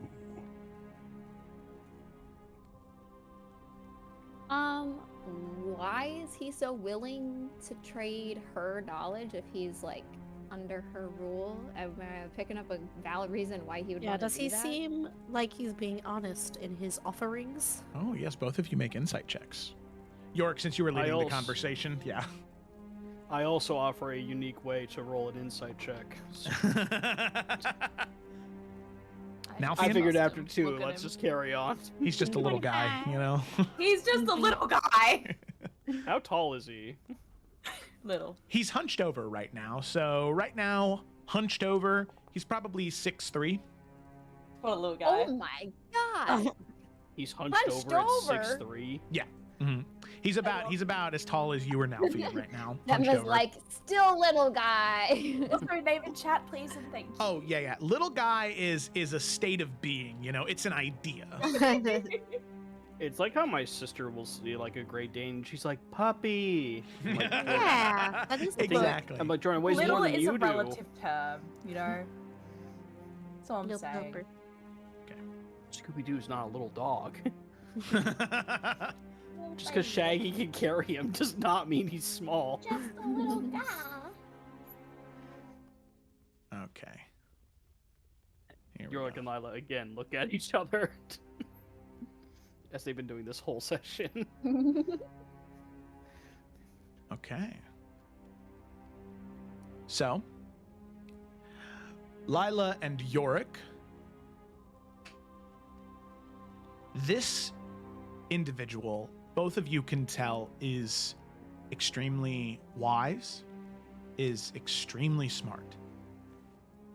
However long he has been alive, he has been studying knowledge and absorbing it.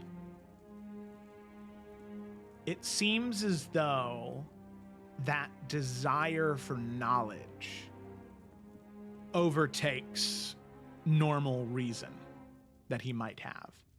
Seeing powerful spellcasters, seeing individuals bring life and nature back to an area where it hasn't been for such a long time, that is no small feat. You can see that there is greed. There is almost a gluttonous desire to learn more. So I will say it doesn't seem like there's ill intent. He just values knowledge more than he fears Glacia. Yeah, which is like a lot of devils have like their thing that overtakes their other desires. So, okay. Lila also loves knowledge. So Lila will look to Yorick and be like,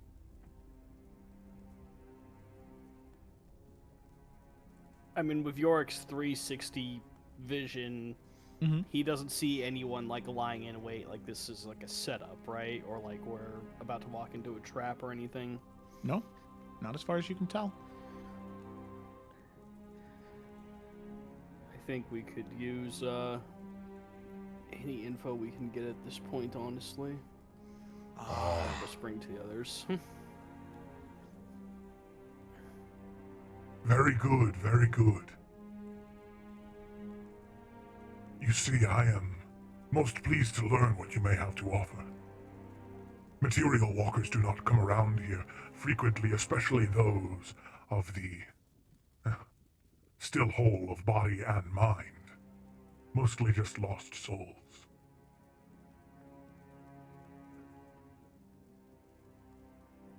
all right, yeah, we definitely could use some more information as well, but does anyone want to ask the question first or clear questions first? Because I think this is out of character. What do we want to know? Because I guess like he probably knows a lot more about Glacia, but like I'd be interested to know if he knows more information about both Beelzebul and Mephistopheles in particular as well, because we don't really know much about Beelzebul, and Mephistopheles. Any information would be cool, you know. Yeah, I mean, anything. I feel like especially for Mephistopheles, because we want to have as much as we can against the guy, otherwise he's just gonna walk circles around us. Because is it, Joe, and this is just, is it like a back and forth, like information for information? So like ask a question, he asks us a question that we, or is it like, what is the vibe. What is happening here? Should Um, I just start and figure it out? I think That you also should could just work. start because you don't really have any idea. There have been no rules that have been set up. All right, Could well we then- move inside and not do this on the boat? Yes, That's yes, Kayla please, asking. please. Okay, but I guess nothing knows too. Come in. I would love to invite all of you into my humble library. Like I said, I would love to share with all of you the great quantities of knowledge I have, but provided you would be willing to return knowledge to me. I have not been to the material plane for many millennia. I crave to learn what has happened. I think we could do a fair exchange. Let's go. And Lila also wants to see the library. Yes, please We follow head on me, in. follow me. And yes, very excitedly, he will sort of walk, and you can see this kind of like shifting back and forth, where like he approached like bipedal, just walking like a normal human, but as the excitement started to take over, you can start to see the like quadrupedal, like using the knuckles and hands as he sort of bends over more and begins sort of moving on all fours, so he moves even quicker back to the library. Little guy. I love him. He's cute. So with that,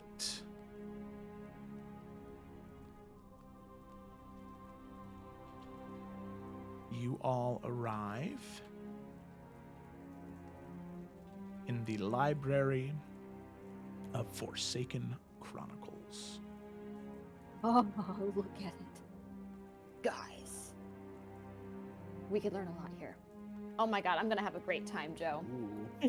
Yes, please come in. Take a seat wherever you like. Make yourselves comfortable. I will get food and water and tea and other refreshments. One moment, please.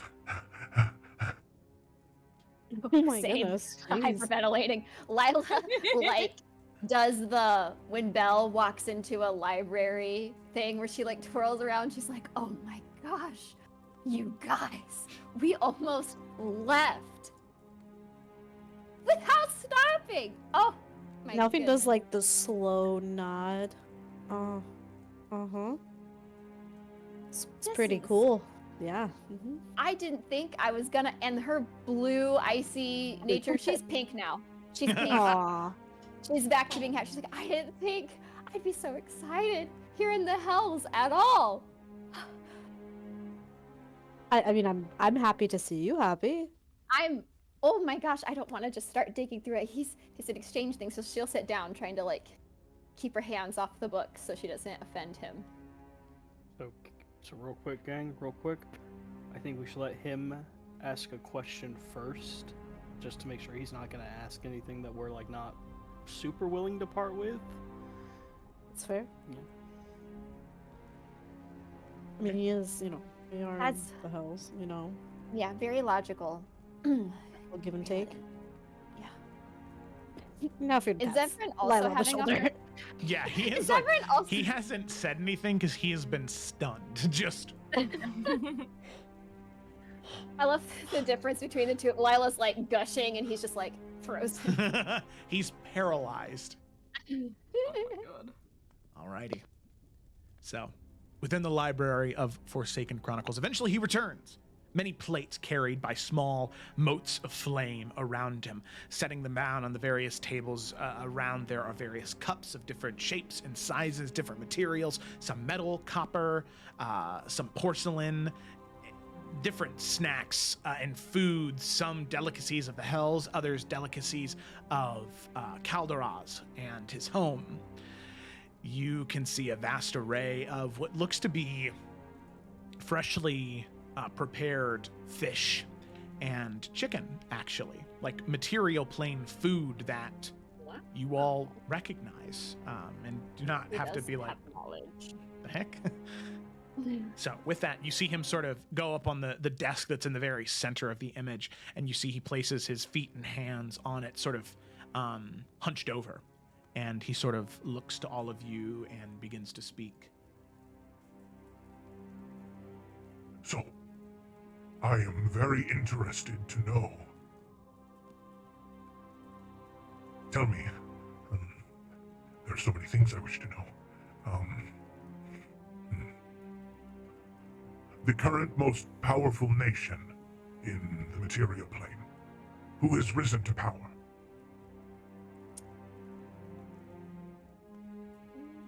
Would that Is there an objectively correct answer to that question? yeah, Not necessarily, no. I feel like Tarkir might be. I mean, Like Takir's vibing, you know? yeah, I guess Lila will say, oh, sorry, did you I was have just something to thinking, add? can we just tell him what nations are there? Because, like, they've changed, right? And, like, you know, Iverion's a new nation. We don't know how long this guy's been down here. I mean, yeah, Lila's gonna kind of give a long explanation of, like, what nations are doing what right now, kind of, and then he could make an educated guess about what he would consider as the most powerful nation, because it's kind of subjective. Diplomatic way to talk about it. Yeah. I mean, it's just knowledge. So yeah, Lila would begin saying that, like, Tarkir is at a good place. I'm pretty sure, is the Salamander Coast a pretty... Iverion's the newest. Salamander Coast, is that one pretty new too, as far as, like, being an established, like... Bella Clara is pretty old. And so is Right. Jormungandr. So is Adarashi. No, the Salamander Okay. Coast is pretty old, historically. Pretty old, actually. You know Yeah. what? The more I think about it, yeah. So she'll just kind of say, like, who are the big players. Iverion's kind of come into its own. It's the newest one. Macavia's kind of fallen from grace a little bit, and that Odero's kind of doing its own thing. Afera's now coming up again because, or at least, like, the old nation of Afera. It's the whole, like, you know, colonization, everything. She'll go in about that, and then finishing the explanation of that, kind of say there isn't one strongest necessarily, but I guess it just depends on what you would consider as what values they hold as the strongest. Well, I think it's a very clear answer to me, at least. Afera, of course. For a long time, from what I could gather from the material plane, from lost souls that could conjure their memories, Tarkir was most powerful. A massive nation that battered back magical threats from Macavia. But even they could not dominate the Aferans. Very interesting. When I was still living in the material plane, they were very strong as well. An individual by the name of Eliza Silverfoot commanded the Aferans. You see, there was a great war when I was alive, one that threatened all of existence. Yes, I thought everything was done for, and I thought my only salvation would be in the Hells.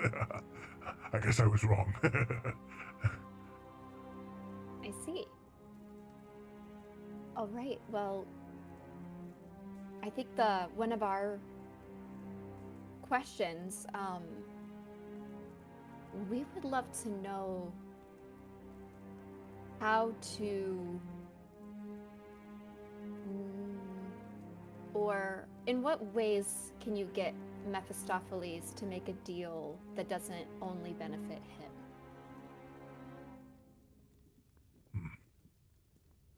I do not think that... I have no knowledge of that specifically. What I can tell you, though, of Mephistopheles. You see, my master Glacia, she has wanted to learn the weaknesses of the different archdevils that she wishes to overthrow. And what I can tell you of Mephistopheles, he, unparalleled to anyone else in these hells, has a thirst for knowledge that knows no bounds. He is obsessed with discovering new magic and elevating his arcane powers beyond the realm of normal possibilities.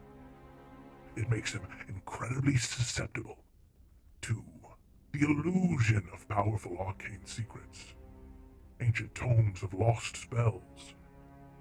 It could be bait to trap him or distract him. In fact, it's very similar to what I believe Glossia is attempting to do.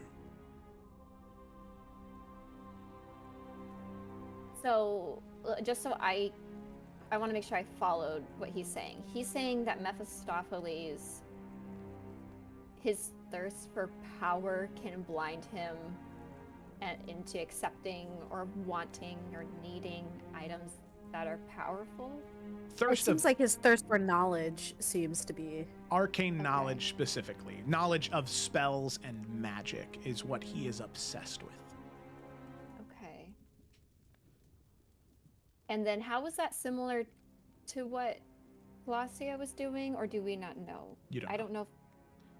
Yeah, you know that she's... Well, it's just that's the strategy she's using, right? Yeah. Yeah.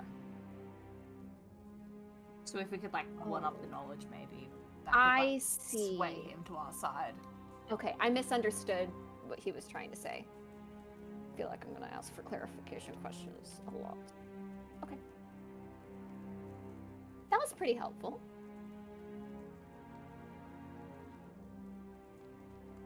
He will continue, though, and say... But you must understand that the tricking of Mephistopheles could be quite difficult. You would not believe the most powerful of them is the easiest to, remove his power, so to speak. What do you mean by that? Piqued your interest, have I? Yes. Yes, but you owe me more information before I give you anything else. Go on.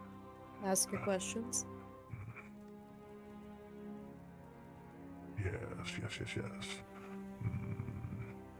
You see, he looks around towards all of you and looks to you, Nalfian, and says... It's very clear to me, your lineage. A drow, do you hail from the Underdark? I was born there, yeah. Ah, very interesting. What house did you belong to?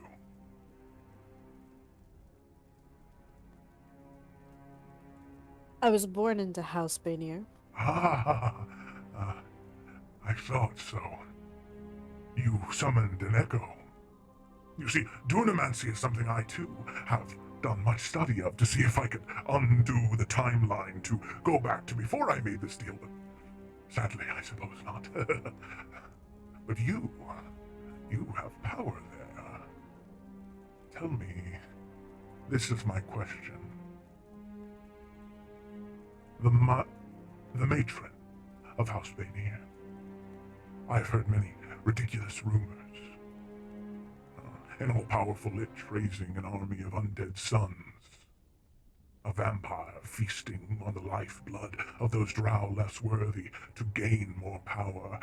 Even more ridiculous. I have heard she's made a pact with the ultimate evil. The father of lies.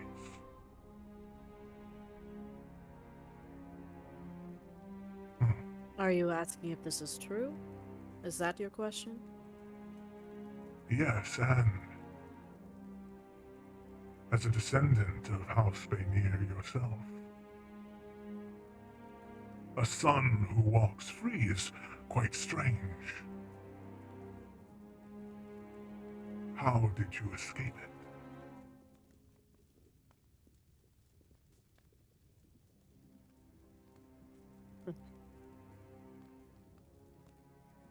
You see Nalfian, like, goes through a couple different emotions on his face. He, like, starts by almost, like, wanting to laugh. Then he kind of, like, screws up his eyebrows a little bit.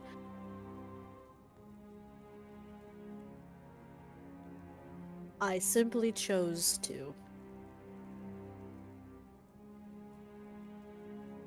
I chose to walk away. That's it. That's the thing about Malice. She makes you think you don't have free will. But the moment you break the facade and you realize you do, It's the most powerful knowledge you can have, is knowing you are in control of your own freedom.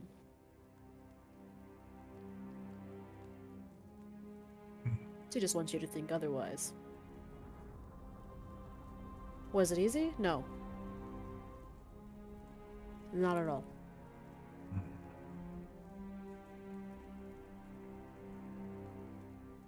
Sorry if that's not the most revolutionary information you've learned, but that's the truth of it.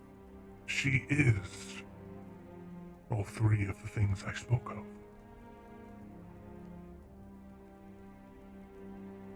Now, Joe, is this the first time Nalfian's hearing about the vampire part? I'm getting my Ethera knowledge mixed in with my Isles knowledge. You Like, would have... does Nalf know about Dinan? Yeah, Nalf would know about Denon Okay, because I think he that... does. yeah. I Okay. feel like we do know about her being a vampire because I think Nalfian figured I that know out. that. Yeah, we figured that part. I didn't know. Excuse me, if he knew about like the Dinan aspect of things, but I can't. I My think so, brain yeah. wires. Okay. Yeah, we do know about Din in Isles. I don't know to what capacity, but he's in the Extent, yeah. Master Dock, so he's been Okay, here. boss. Okay. Then Nalfian will just say, yes, she's all three of those things. What mastery of magic. Ah. To meld all three things, she... I mean, She I'd would call it a be- piece of shit, but sure. Well, different perspectives, I suppose. Oh, yes, they are. A facade, you say? Hmm. Yeah, not quite magic. Just a quick tongue and pulling the strings, you know? She'll make you believe anything. And she doesn't even need to cast a spell to do it. Interesting. You are much more lucky than many of the souls that wind up in here. Contracts bind us, not facades. But interesting, very interesting. Vampirism. You see him kind of look around and he sort of hops up and you see him jump probably 15 feet up into the air, grabbing onto one of the ledges, the tail wrapping around a notch sticking out from one of the bookshelves as he grabs a few books and starts flipping through them. He sort of tucks them into his jacket, or into the robes, and flips through a few more. Yeah. And we'll start reading up there until all of you start asking him another question. Yeah, I think Lila would just follow up with the part 2 of what he was Yeah. dishing out earlier and kind of walk up, like, probably just like right below him and say, okay, well, now we need to know about how we can, or why, how can we remove Mephistopheles' power if it's that easy? Oh, I do not speak of Mephistopheles. No, Mephistopheles has done a good job rooting himself in power. Mephistopheles gained his power organically, through deception, through greed, through manipulation, through magic. There is another who gained his power through divine ordainment. Very strange, of course. A devil? Gifted divine powers? How else do you become king of the 9 hells? Appointed, yes. So Asmodeus? Correct.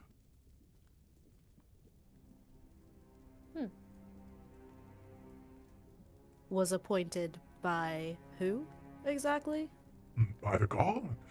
By the 7 heavens of Mount Celestia. He was chosen to rule over the 9 hells. He was picked, divinely chosen, as the best person for the job, to maintain equal amount of law, order, and chaos within these realms, to make sure that they didn't spill over into the material plane, or worse yet, the very heavens they sought to protect.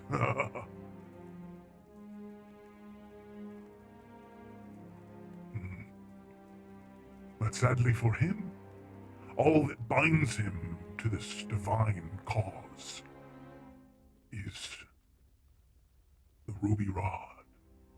Deep within his fortress, deep within his palace, there it lies above his throne. Should the ruby rod be shattered, Asmodeus' claim as prince, as king of the Nine Hells, tyrant of this land, is broken, shattered to pieces. And is that what Then- Glacia's after? Then anyone could take the throne. But as long as the ruby rod is still whole, no one other than Asmodeus can sit on that throne, regardless of how much Mephistopheles would like to disagree.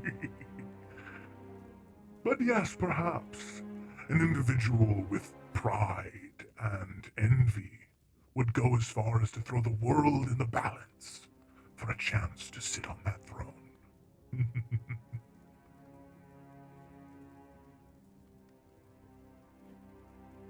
Only someone with divine strength can rule the hells.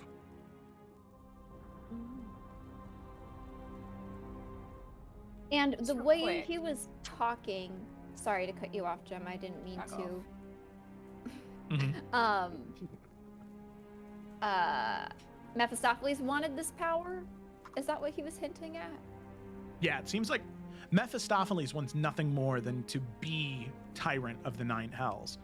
But Mephistopheles is a devil. He has no divine power within him. So the only way he could is through enough immense amount of magic to transfer ownership of the ruby rod to himself. However, it seems like what he was alluding to is Glacia's plan is more brute force, to destroy the ruby rod and take the throne. Mm-hmm. Okay. Because I was thinking, because like Glacia has no divine connection either, but if you need the rod though, so because the rod is the thing that like keeps Asmodeus in power, and so yeah. Glacia just wants to just do it by sheer force, right? Correct, yeah. Regardless of what Okay. repercussions they may be. But given what all of you know of her connection to the Dark One, checks out.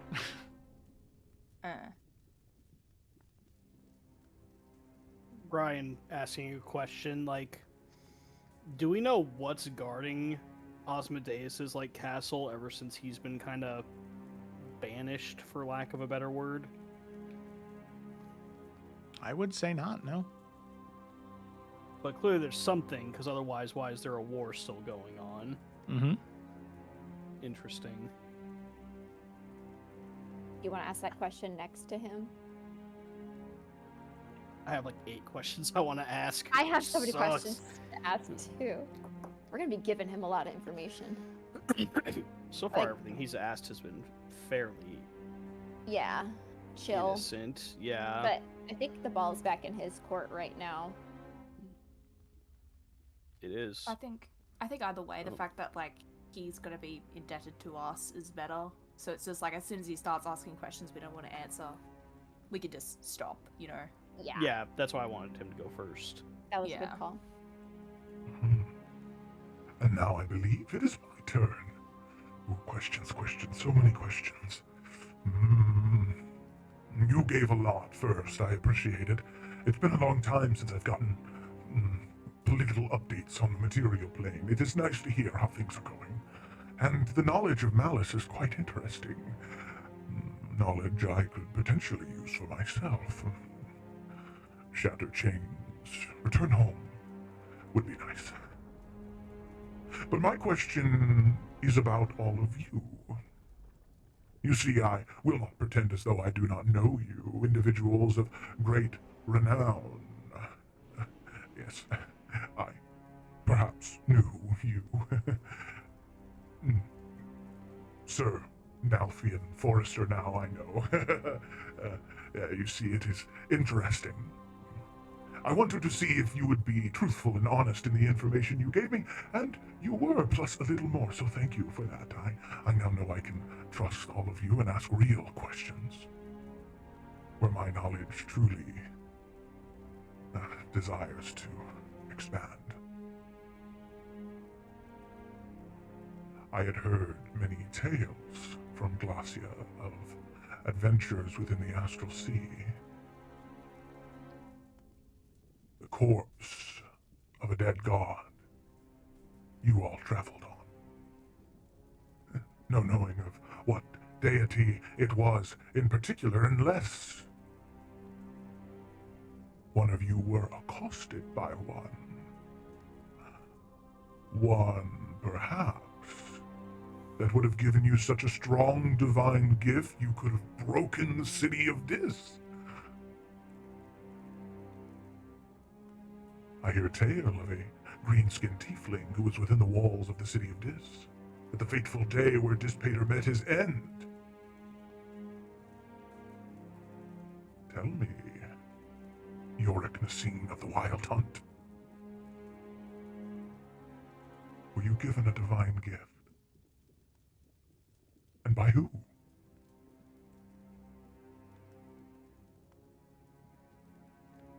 I was. It was the final connection that the White Flame Azrio had to his own divinity. The White Flame? Azrael, you say?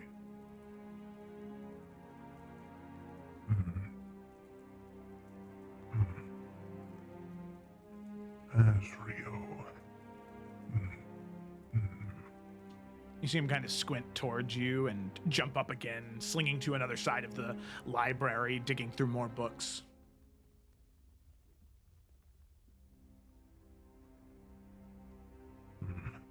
The White Flame, you say? Is this a northern deity, that of Bromsgrove or of Balaclara? Macavia. Southern nation? That does not make any sense. The White Flame should be connected to that of Nabir Tarman.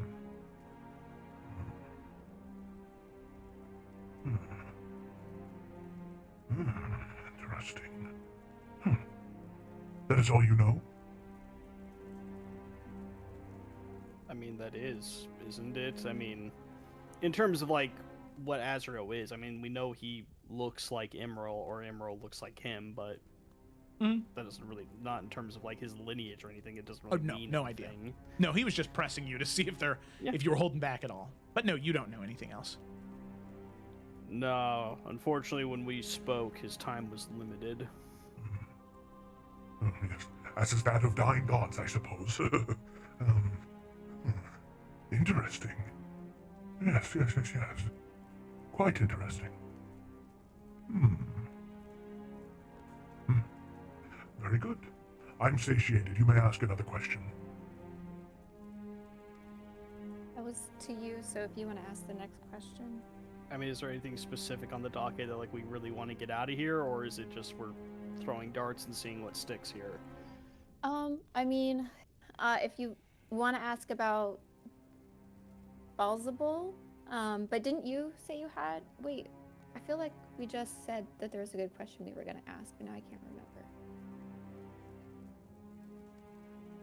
Well, we were going to ask about what's defending Osmodeus's keep.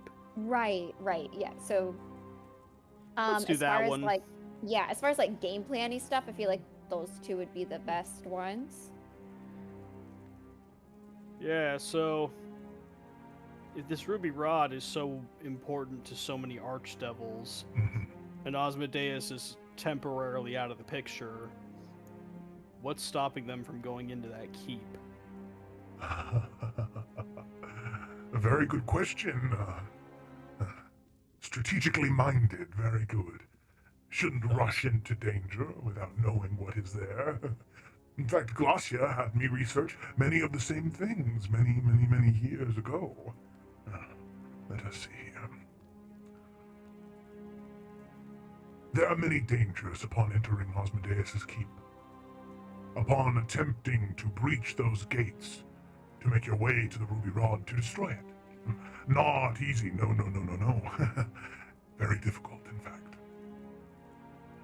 You see, even when Osmodeus is slain on the material plane, even when he is slain in the hells, his form reapparates. He is free within his keep.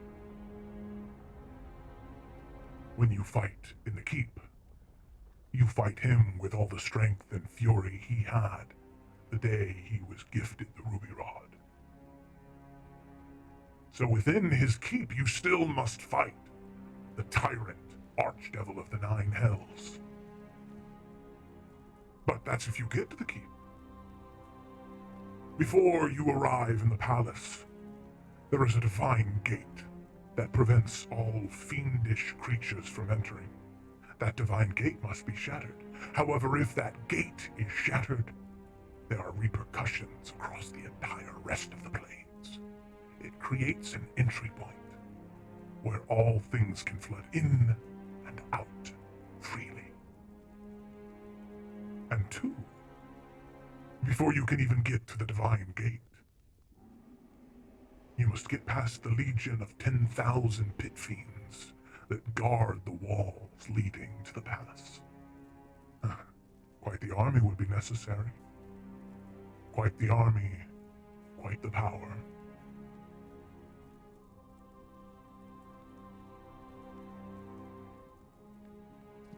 And now, just for my own brain socket, we don't have to do any of this shit. We just gotta get people to sign our contract, right? Do we need to do any of this for Eurydice to, in theory, take over? Well, we don't Well, know how to like transfer the ownership of the rod, because I feel like for us we can keep it because Eurydice is an Asmar, so she's got that divineness within Correct. her. Mhm. Yeah.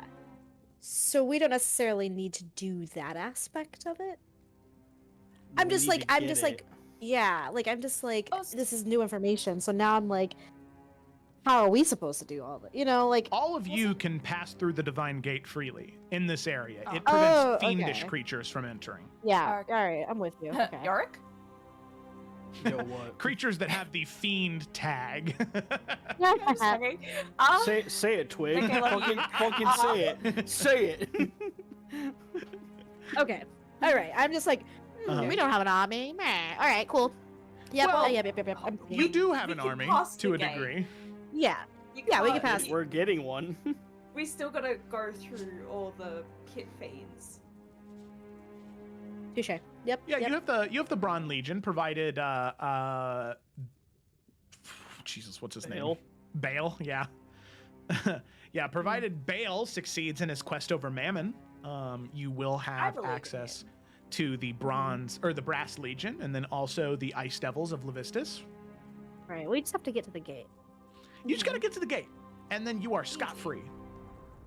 Easy. Literally nothing Then to we worry just have about to after that. Asmodeus, Mhm. who's also in there. When's Eurydice sent? Wasn't she not sent into the palace? Are they just chilling together? Yeah, Eurydice was sent to the palace, yeah.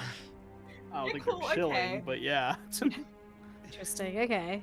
She just like can't be touched. She's just sitting there with her arms crossed, like they're coming. I swear it. They'll be here sometime. The You two better of them believe just have it. nothing to do with each other. You so they're better just watch your constant back. Stare-offs.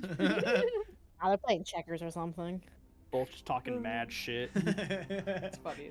You remember how I beat your ass above Wheat Hill, bitch? Okay, well that was unfair because I was.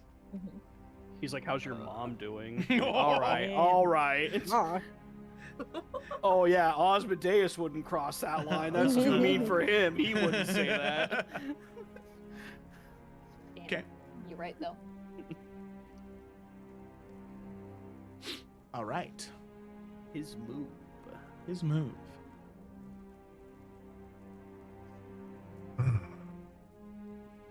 Very good, very good.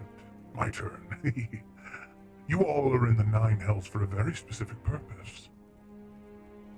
In fact, I have learned very recently that Levistus has been freed from his icy prison. I'm assuming you all did not do that out of the goodness of your heart. What is your plan within the Nine Hells? And why did you free Levistus? I All think right. I'm on the same wavelength with you, but go on. Yeah, so I mean, obviously, this is no longer. I mean, technically it is current events, but this is a much more sensitive current event. Mm-hmm. Do I get the impression he wants to know for the sake of either A, just wanting to know, B, wanting to figure out what he's going to do if he's starting to see, like, hey, maybe Glacia's time isn't going to be too long, or C, do I think that now that he's built up a rapport, he's trying to trick us to learn our strategy? Yeah, go ahead and make an insight check. Then Or Lila, D, none of the above. did you want to make one too, since you said? Me? I mean, Felicity's already made up her mind, but I can definitely make an insight check. Yeah. You Go wanna do for it. advantage or 2 rolls? I have a +10, so. I'll give you advantage. I have a Okay. +8, but we'll give you advantage. Okay. And then a natural 20. So, Let's go! wait, is that a 40 technically? Yeah. It's a 40. 40. Yeah. Oh my god. Okay.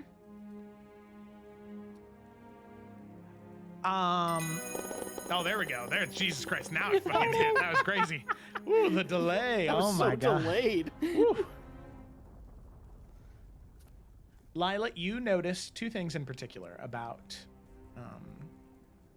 your good friend Lee here. Little guy. The good little guy right here. Look at. Thing number one. He seems to almost get like intoxicated over knowledge. And the spicier that knowledge, the more dangerous it could be, the more exciting it is to him. So this information he wants because he finds it exciting. But also there is this undercurrent of these individuals have gotten this far. What's their plan? I'm curious to know, not I'm trying to discover what they're doing to report to my boss. It is, this is interesting. I really want to know more. Okay. Now, this is speaking meta. Is it okay if I discuss meta here, or do you want all of us to keep our thoughts to ourselves, kind of, in this situation? I would say maybe like a yes or no, because you guys don't have any type of telepathic connection, I don't Yeah. believe. No. So I there's don't. no way to, I mean, you guys obviously have been through a lot. So like a brief, hey, is it okay if I do this? Yes, yes, yes, yes. No, because that's okay. But I don't think a full meta conversation would be Okay. fair. So I can say no, say my thing and my reason why, Mhm. or just my, okay. So with that knowledge, despite that, Felicity wants to say no, because if Glacia ever finds out that we were here and she offers spicy knowledge, he will exchange. Like, there'll be nothing holding it back. That's me though. I agree. I mean, forget an exchange. She could probably force him to do it. Yeah. Cool. Okay, since Lila had the 40 insight, she will say, that is knowledge we are not going to part with. But if you have any other pressing questions, we would love to indulge. I feared as much. You all may leave me then. You have no other information that excites me then. No. None I've had whatsoever. We have been everywhere on the material plane. We have fought against Forsaken, against the Dark One. I have We've been books to the Astral Sea. and tomes of all of these places. Yeah, but have you seen it firsthand? No, but you sharing what you've seen is still not firsthand. I am sorry, Closest our thing you can get exchange. to it. I just. What if we could offer you something more than knowledge? I mean, from what you've said, wouldn't you want to go back to the material plane?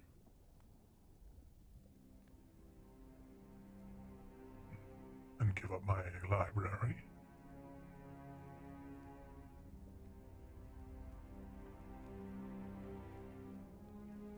I don't know that that's necessary.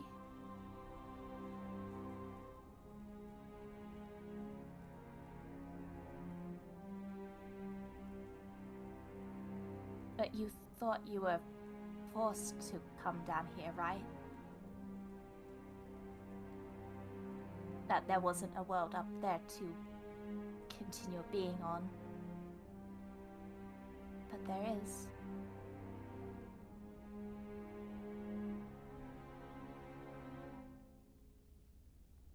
And maybe if you're willing to help us more, there still could be. One that maybe you could return to.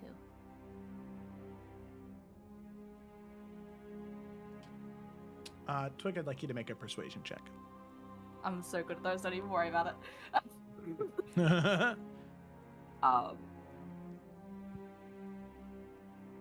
Okay, 18. Okay.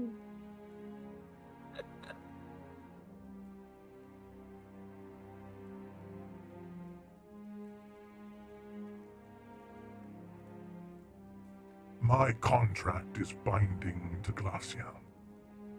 Regardless of what I would wish to have. Sadly, it is. And he looks to Nalfian when he says this last part. It is not a facade. I am bound by contract to be here. I could not walk away even if I wanted to. What if there's no Glacia?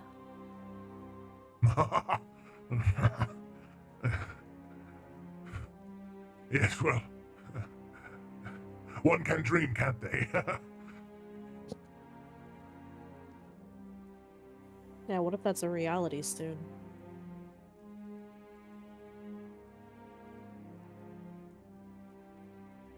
And Nalfian's looking straight at him. If that were a reality soon, my question would be, which individuals would do this? How would they do this? And would it have anything to do with the freeing of Levistus? Is that what your goal is? I think you asked more than one question. But things start to line up with what you say. You show your hand a bit. Yes, I see it now. You hope to bribe me with freedom. Probably never give it to me. Never happens. You come here. You travel through the hells. You break Levistus free. You would not go by just word. You have him sign a contract, something binding. But to who? To Osmodeus? No. No love for Osmodeus. Another. You've been to the Astral Sea, one of the City of Radiance. Then, to take his place? No. Those angels corrupt. They fell. Who then? Who? You know, for someone who knows us so well and who's been watching and who's been studying us, you would know that we have no reason to lie to you. We have no reason to bribe you with anything. We have things that we could offer. I think there's a difference.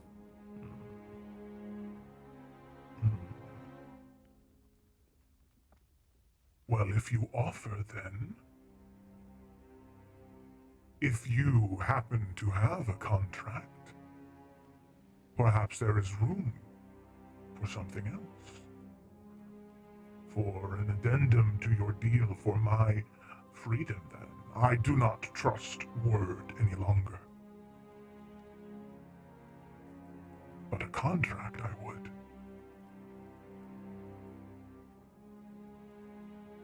We're listening. A minor clause to the end of the contract.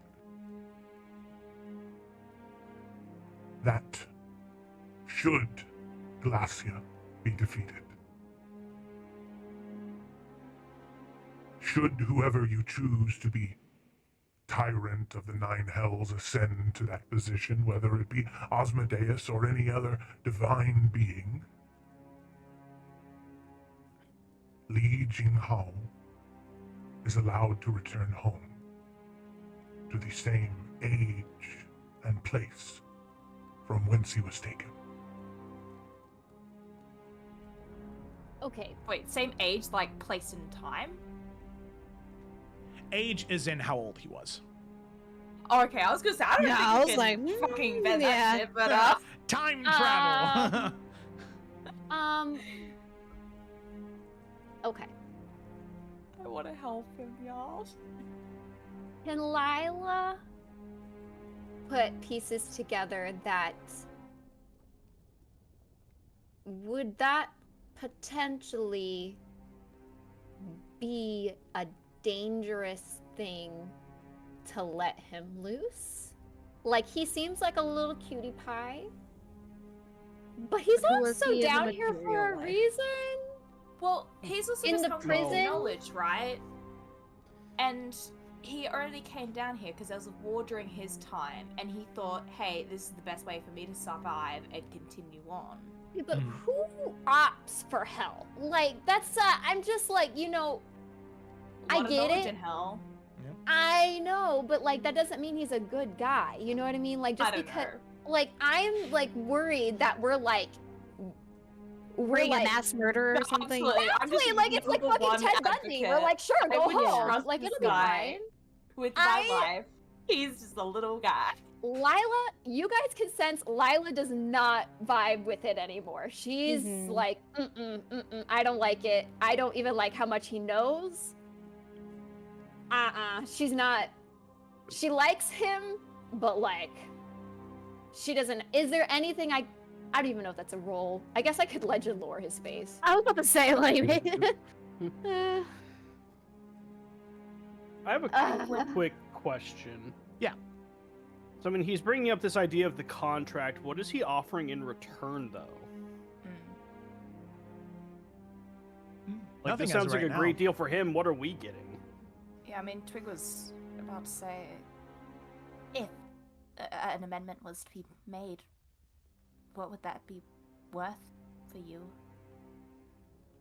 I mean, you should know, as someone that knows a lot, the more you invest, the more likely it would be.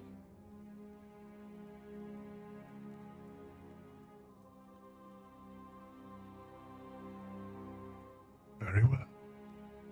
Then what I can do is give you the thing that would allow you to achieve victory.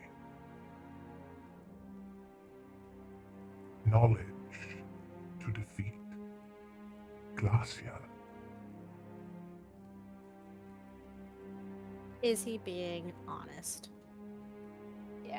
yeah. Go ahead and make an insight check, everybody, because I'm sure that's the one where everybody goes, Raise eyebrow. I trust this guy inherently. Of course Okay. you do. I'm gonna make it Fuck. just because numbers are good. Wait, what? Okay, 11, 12, 15, and 12.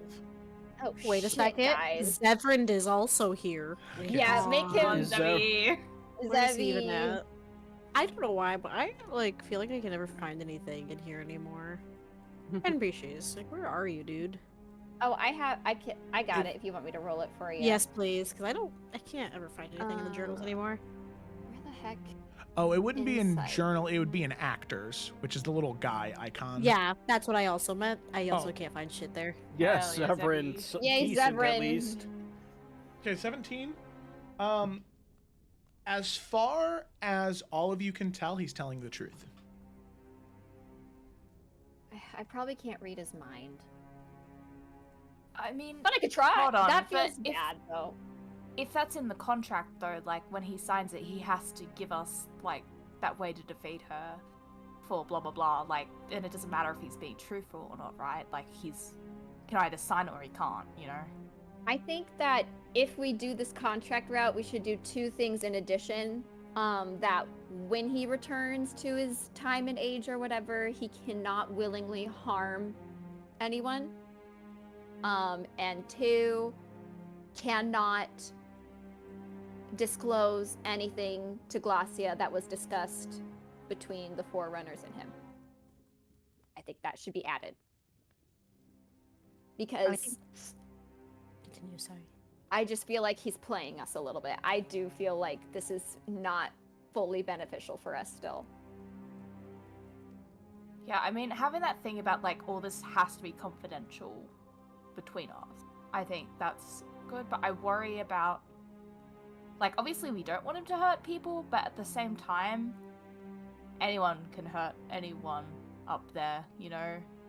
Yeah, that's why the Like- willingly is, like, cannot intentionally... We just don't know who he was. Yeah, I know, but, like, at that point, I feel like it should just be, you know, give it up to the authorities to make sure he doesn't become anything bad, you know? I know. I worry about restraining him too much when he is someone that has been restrained, you know? All we're asking is for him to be a good little guy. Like, otherwise he can do whatever the fuck he wants. You mean he'd have free will like the rest of us? Yeah, I mean, it could be more so a thing of just, like, he can only, like, you know, bring his books. He cannot bring anything else off the hells, you know? Any of the conflict, anything like that. I mean, why don't we just... Here. Nalfian looks at this dude. And he says... This dude. Yeah. Little guy. Listen. We are both clearly wanting something from one another. You know who we are. You've known what we've done. You know, for the most part, what we want, where we're going, and our end game. We want to help you. But we also don't want to enable you to do something that is going to be harmful to the people around you. Let's say this happens, right? Let's say we are able to free you and get you home. As an honest man, right here, right now, what would you do with that freedom? And do not lie to me. I have been nothing but truthful since this conversation began.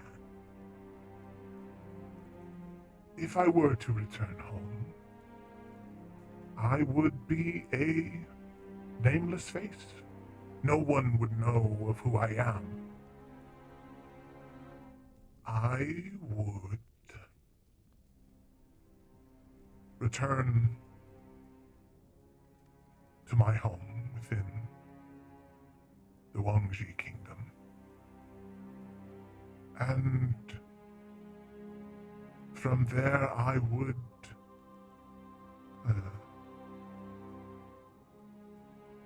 what would I do? It has been so long since the idea of freedom has crossed my mind. Part of me is tempted to return to a library, to teach, to spread knowledge. But I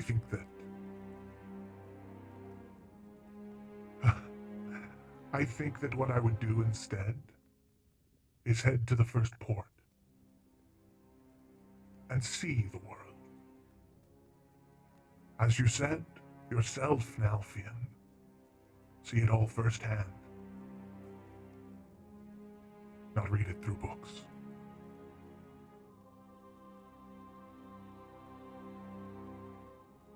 Freedom is one of the most powerful things that you can have in this world.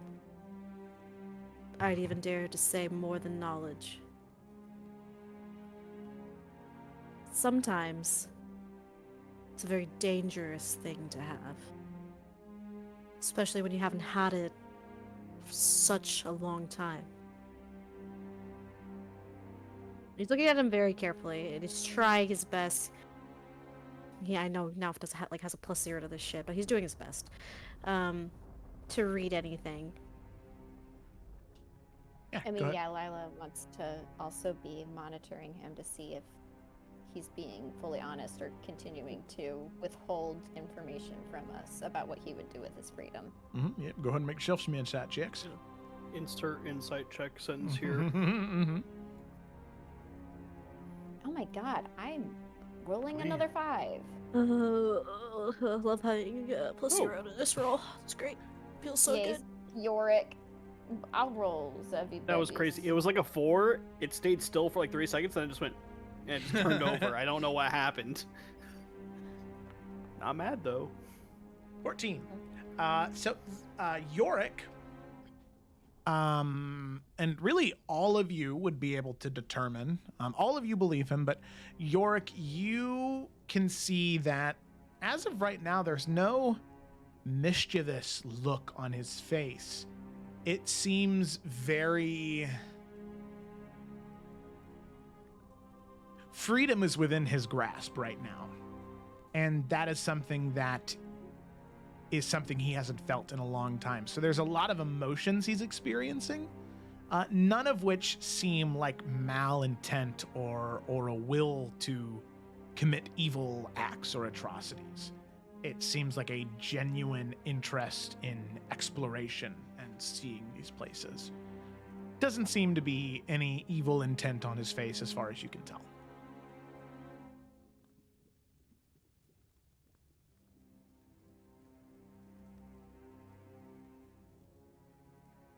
So no, we can't meta too much. Do we want to have him sign, yes or no?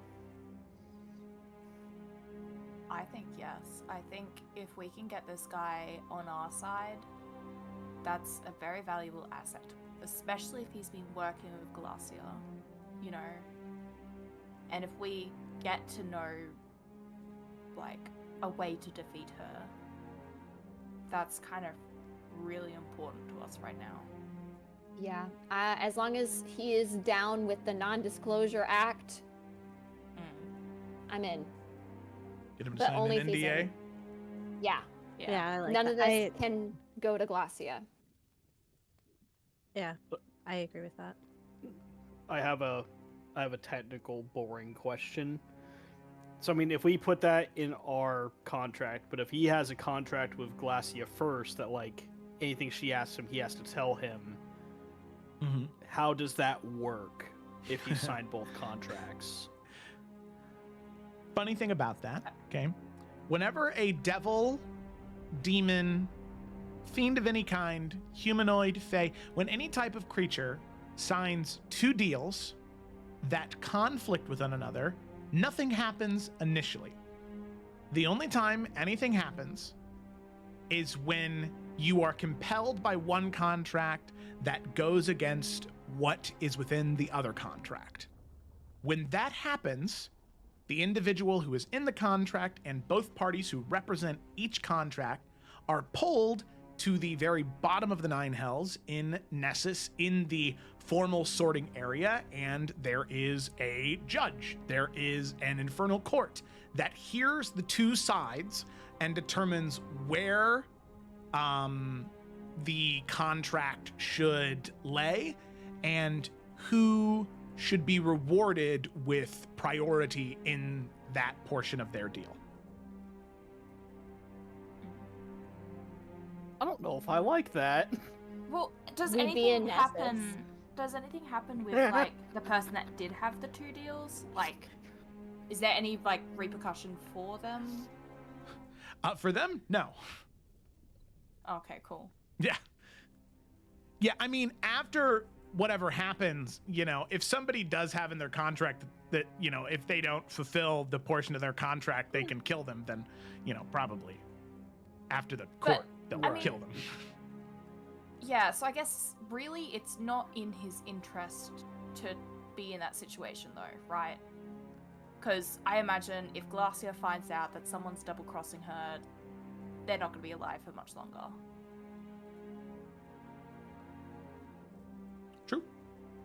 From what you know of Glacia, that is a very safe assumption to make. Yeah, especially when it's the knowledge guy. Like, Yeah. I don't think that's in his best interest, and I think genuinely, like, especially with the way he's been reacting to this idea of freedom, he has every incentive to be on our side. I don't see him being this double-crossing figure. Yep. I mean, I'm still the same. If he's down with the NDA, I am in. Yeah. I am also convinced. I was concerned, but that argument makes perfect sense to me. So I'm down sold. with it. I'm down with the sickness. Wow. Is it because he's a monkey? Whoa! We're good. Jokes have layers over here. That's right, baby. Like Shrek. Like onions. Wow. Like a parfait. Mm-hmm. Everybody loves parfait. So then, do we have a deal? Did he say yes to the NDA? Have we made that Yes, clear? you tell us. Hmm. Notarized. Very well. I will sign that I will not share any of this information with Glacia. Any information that I have shared with you, or any information you have shared with me, she will not learn. I think even just our meeting entirely. She doesn't need to know that we talked or that you talked to us. Any communication or knowledge of the Forerunners of Fate that she did not have before, that I did not tell her, she will hear nothing of. What a cool bro. I love this little guy. And in Yay, we get to ask her exchange, questions to him. I will have my freedom. We'll do everything in our power to restore it. It will be in the contract, though, yes? Correct. Good. And I will say, in that wording, just in case it's something that we don't know, like, we will do everything in our power. So if it's something that we can't do, because it breaks infernal law, whatever, that's something we can't deal with. But, yeah, I think as long as it's in our possibility, we will. And I think that should be worded in there, just in case. Mm-hmm. All right. Allow me to, real quick, just because I won't do this on stream, I will generate the Right. addendum to the contract outside of the session, and you guys can review it at the top of next session. Add addendum to contract for Lee to return him to the material plane at the age he left, if possible. Everything in power to do, as long as he speaks nothing of the Forerunners to Glacia. All right. Boom. Maternal plane. Got it. All right. That's what it He's gonna autocorrected become to. a mother. Aw. How Good sweet. for him. Okay. Alrighty. So with that, the portion of the contract is generated, and he signs it, binding himself to this contract. As he reads the contract over, he says, I should have seen it before. Of course. Of course it would be Eurydice. Huh. I just had assumed that she had perished in the fighting. Perhaps to the Forsaken you all fought in Hazron's Hollow, but no. She is who you chose. So she is in the keep. Very interesting. Very, very, very interesting indeed. Even more interesting, the contract that bound her to Osmodeus, and now she may be his usurper. It is poetry.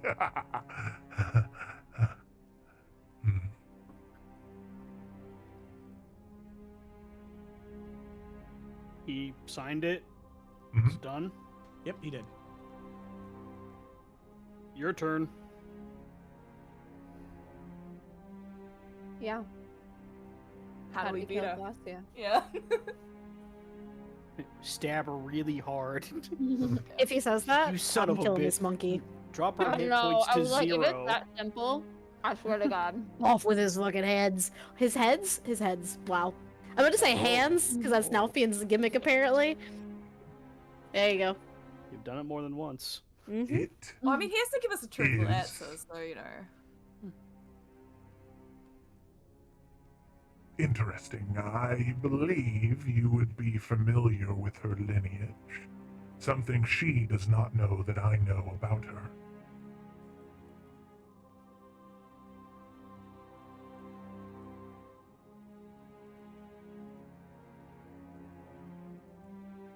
Are you familiar with her lineage?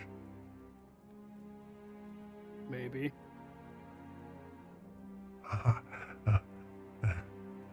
Very good poker face. She is the daughter of Osmodeus, obviously, but the daughter of Osmodeus and of a nymph from the material plane. The nymph I do not know, but a nymph nonetheless. You see, her soul is bound between two places. An eternal tug-of-war exists within her at all times, between that of the Feywild and that of the Hells.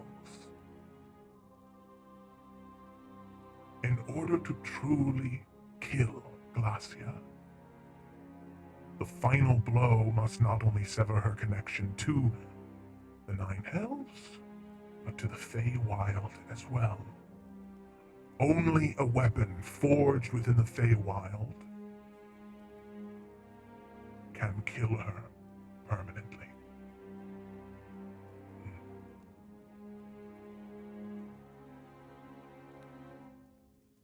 Yo, gang, any of you guys got one of those? This is Ryan asking, not Yorick. I believe you did have one, but I believe it is currently in Dragon's Bay right now with one of Captain Scott's crewmates. Wait, now What? he doesn't have. Eurydice's Feywild? dagger. No, Nalfin's blades are not from the Feywild. They're from the Underdark. And Lila's is Astral Sea. Correct. Was her her previous one wasn't. Well, Can Twig stab her really hard with her staff that she got? Does that That's count? not. Was that, Yeah, is was it not that- made in the Feywild? that was from Elwyn? Or where's I mean, it yours was just a from? druid from the material plane. I Mhm. don't think I it's don't from know. the Maybe she Feywild. got it from the Feywild. I don't fucking know. There was a druid from the Just- material plane.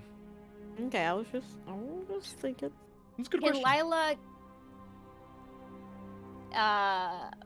assess if that druid gave her a Feywild staff? Like, Could Would Lila be able Elwood to be cast like really cool and just give us something? look, I can. It will not. It'll be harder, but I could try and divine intervention ask Corellian for one. He is the Feywild god. Yeah, we know two Feywild gods. Like, maybe one of Yeah. them could just pull through, you know? Maybe. I Lila will plays say really with hard tonight. Elwyn, she spends time in the Feywild, but her primary plane is the material plane. But Helic stuff isn't like the little grove thingy. Is that not in the Feywild? Yeah, that's where she goes sometimes. No, I didn't think But it was. I Her thought it was primary graveyard connection is to the lines. material plane. Damn. Sad. Yeah, because Yeah, I Elwyn's can whole try thing with is Corellian. nature and like the primal nature of the material plane, whereas Corellian is more closely connected with the magical nature of the Feywild.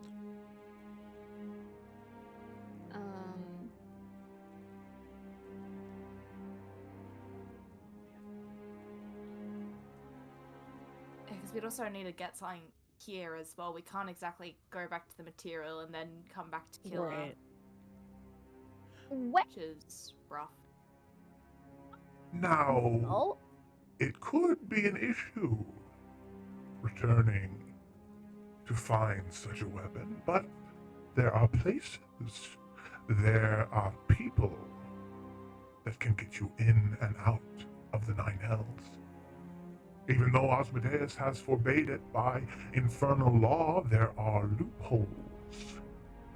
Should you wish to return to the material to retrieve one of these weapons, it can be done. And I could tell you how. Go on. so well, hold on. I got don't have teleport, to get men off guys. We're getting as well. It teleport's only plane you're on though, isn't it? No, I don't think so. I thought it was because I thought you had to have plane shift to. Is it? I could be wrong. I don't fucking know. Oh, Yeah, same I was plane of thinking the same thing. existence. Yeah. Yes. Yeah. Okay. Apologies.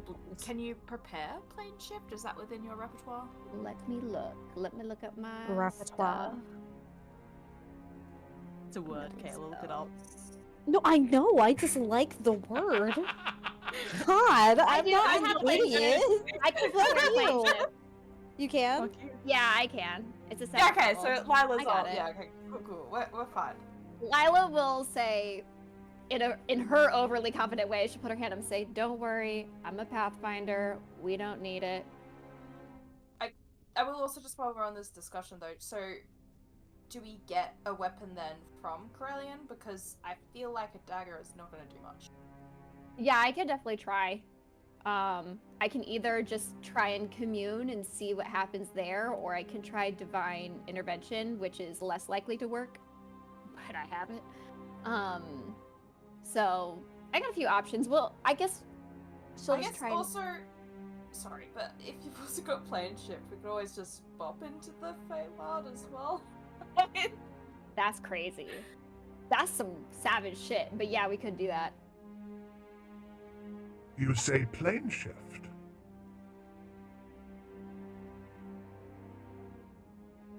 I hate to be the bearer of bad news, but as I said before,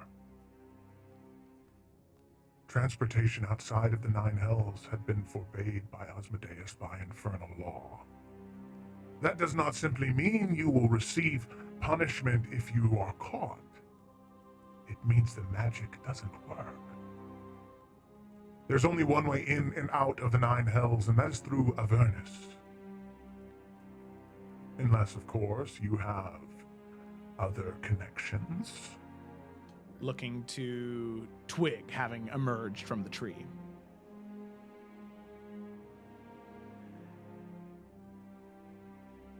But I mean, But Even that is a loophole still.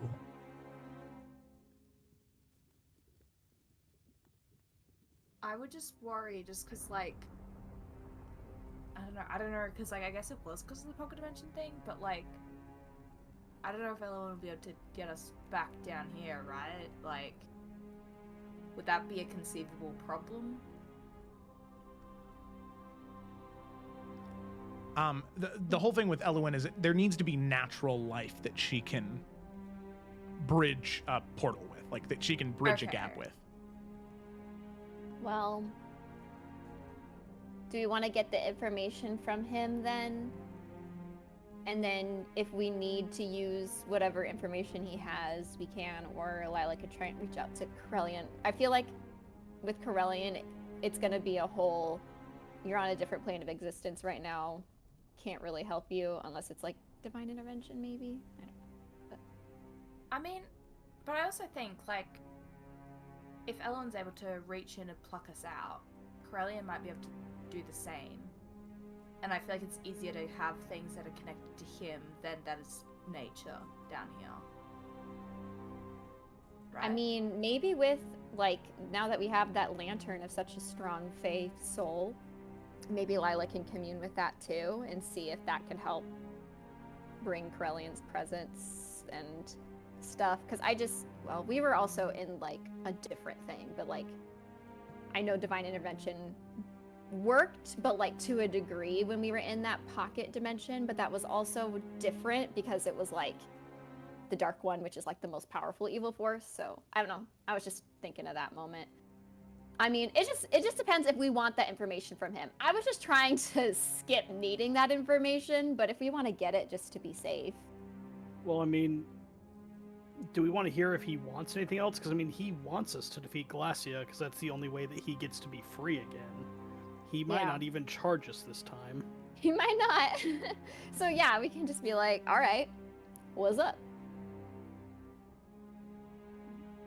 But yeah, I mean, does he want something in return, or is that something he's willing to just share for the sake of his freedom? Because all of you have done so much for me, willingness to sign this contract, I have no qualms giving away one answer for free with no payment in return. If you wish to know about this individual that could help you return to the material plane or otherwise. I will give that to you for free if you wish. Or you may have another question that you decide deems assistance.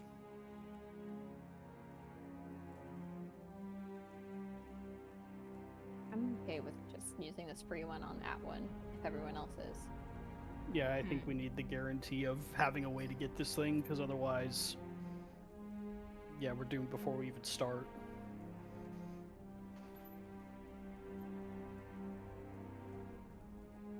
No, we're all right. Go ahead. Very good, very good, very good. There is an individual within the 7th layer of Maldomani by the name of Vexus Flameborn. They are a tiefling of the material plane, actually. They work with a collection of Aaron Yeses, servants of Balzibul.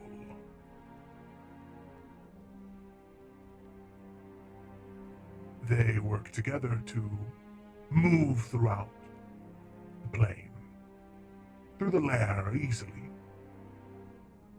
Vexus has spent much of their time collecting information on how to move throughout the planes underneath Osmodeus's laws. And well, they've discovered it. Individuals who find themselves trapped within these realms, if they can find Vexus, can typically get back home, and somehow Vexus stays free of infernal punishment. Find them and Malodamani, and you will find a way to the Feywild, to the material plane, wherever you wish to go. And I'm sure if you sweeten the deal enough, they would even take you back to where you left.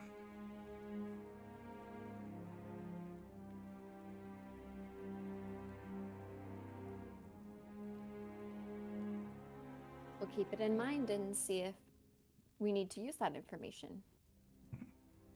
I hope you can figure it out on your own. What did you say, Gemma? I didn't hear you. I think we keep it as option C. Yeah. Because I don't like the idea of getting into debt with someone else, you know? Yeah, and also that's just a lot of hopping around. But yeah, if we can get onto the material and then plane shifting to the Feywild, there's no reason we should suspect there'd be any difficulty there, right? No. Yeah, there'd be no difficulty there. Yeah. So we just need to get to the material, that's all we need. And then we can bop around. Mm-hmm.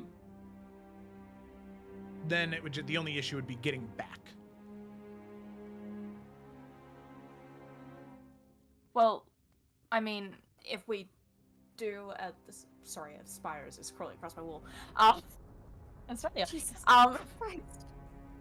If we're getting through thanks to like Krellian or Elwyn, then I'm sure they can also put us back, right? Provided that they have a way to, yes, they could do that, same as Elwyn had. But right, those were part of the reason why it took Twig 2 extra weeks to get back after she completed what she needed to, is because she needed an opening. And the Fey Spirit bringing that tree back to life is what gave her the opening to return.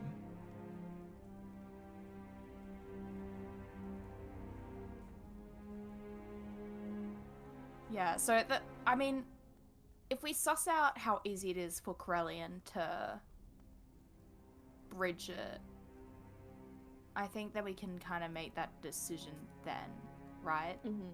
Because like if it's easier for him, then maybe there won't be that problem.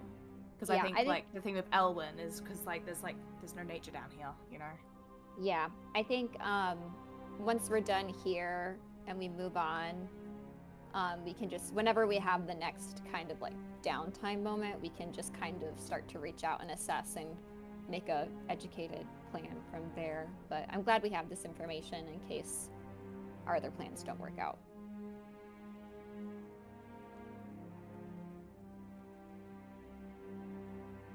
Do we have more questions for him?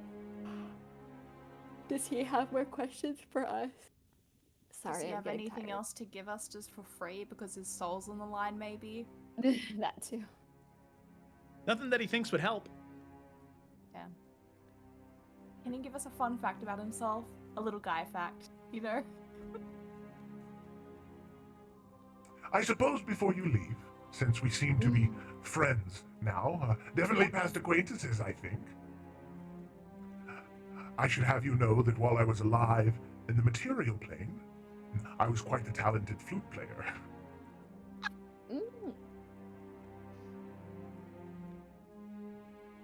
York pulls out his flute from his bag.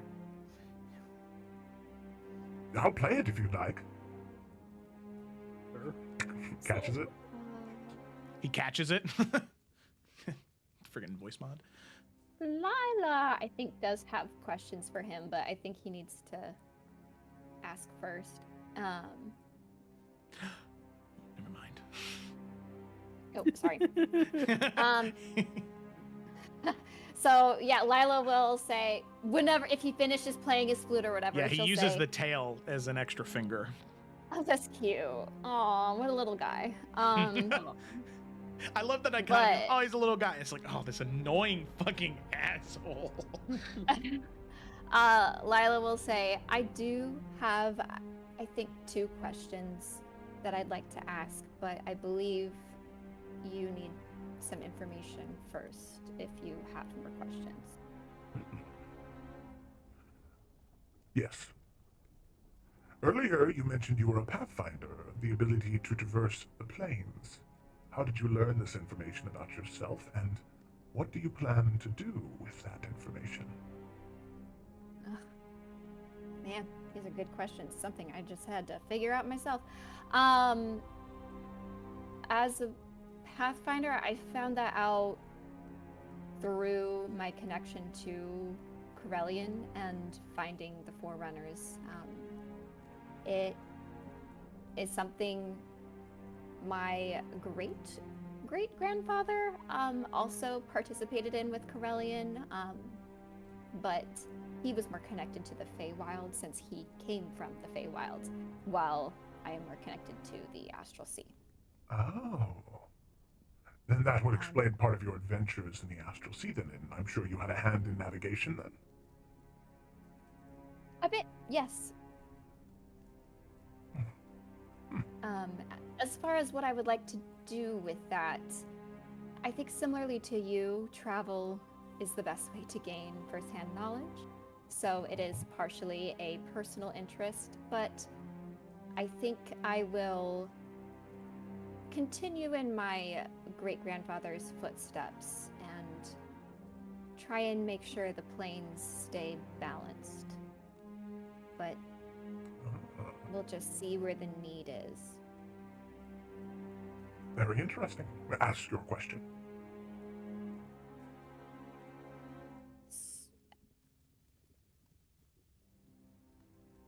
So, as far as Dunamancy,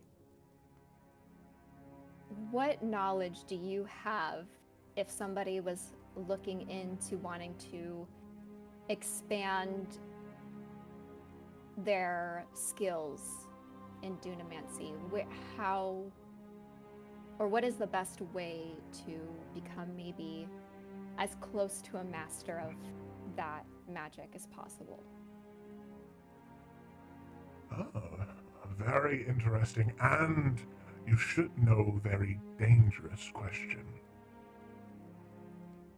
When participating in the school of magic known as Dunamancy, time is volatile, it is fickle. It is a million grains of sand that can slip through your fingers if you are not careful enough. You can age yourself a millennium in an instant, and everything you wanted and strove for is gone. Dunamancy itself is impossible to master unless you have a conduit, a catalyst, an artifact to help ground you, to balance it out. Finding an artifact of such with equally strong pull on Dunamantic magic It can assist you.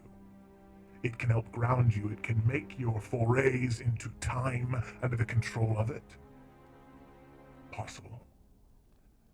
And one of these artifacts exists within the Hells.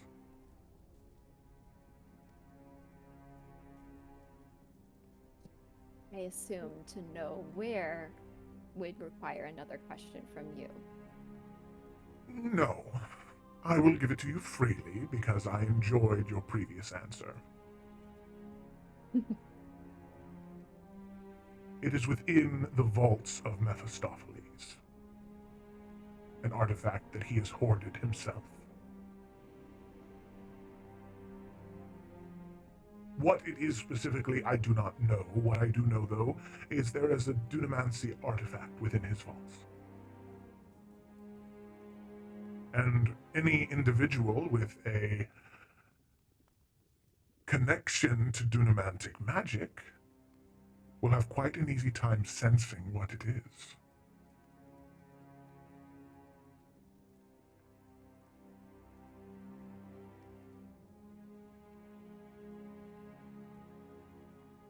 Okay, sorry, I'm just typing all that down. Okay. She will nod, kind of taking in the information, and then say, well, I do have a second question if you want to ask another. Yes. Well, what interest do you have in Dunamancy? For what purpose do you wish to learn more? The information wasn't for me. Who was it for? Hi. Of course. Of course.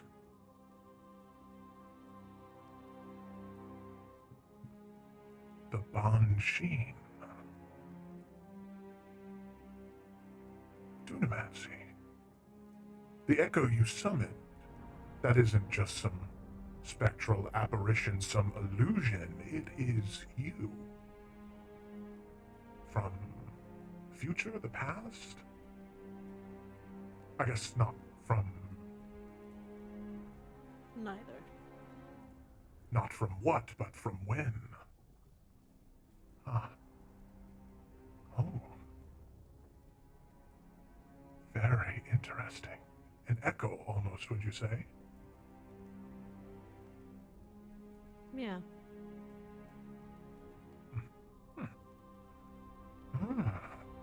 Very interesting, very interesting. Would you mind one follow-up question to that one? It's a small one.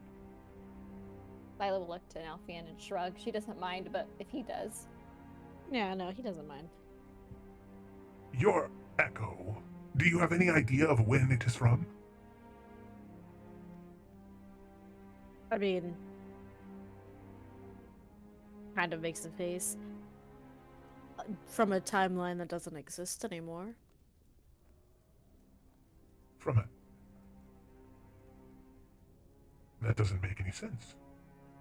Alright, well, let me put it this way. Maybe not exist, but there's nothing there. It's a timeline in which we fail at what we are meant to be doing.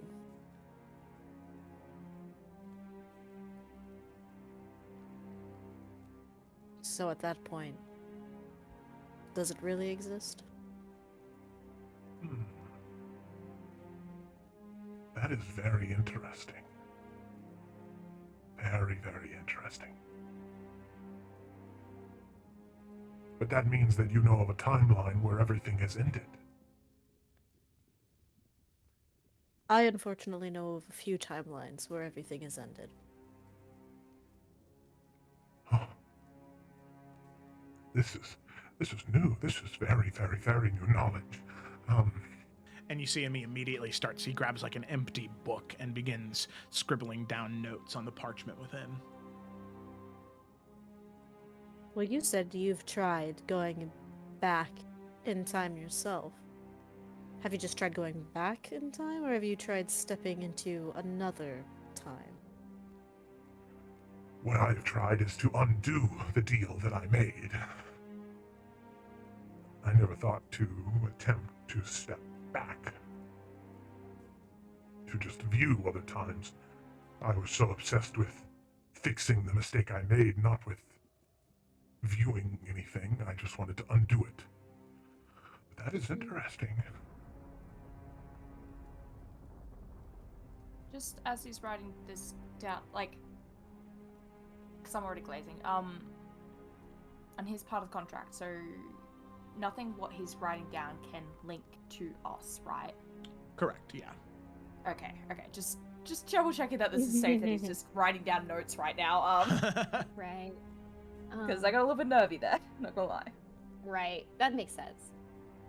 I'm trying to think of how to phrase this next question.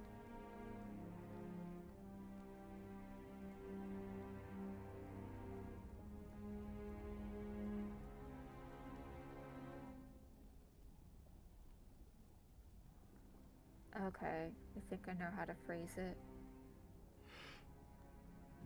Well, maybe I should just ask something general. Alright, I'm kind of filing through. Lila will ask, what all do you know of the primordial beings locked away in Tartarus and how they were locked away? Oh. You know much more than many, many, many people.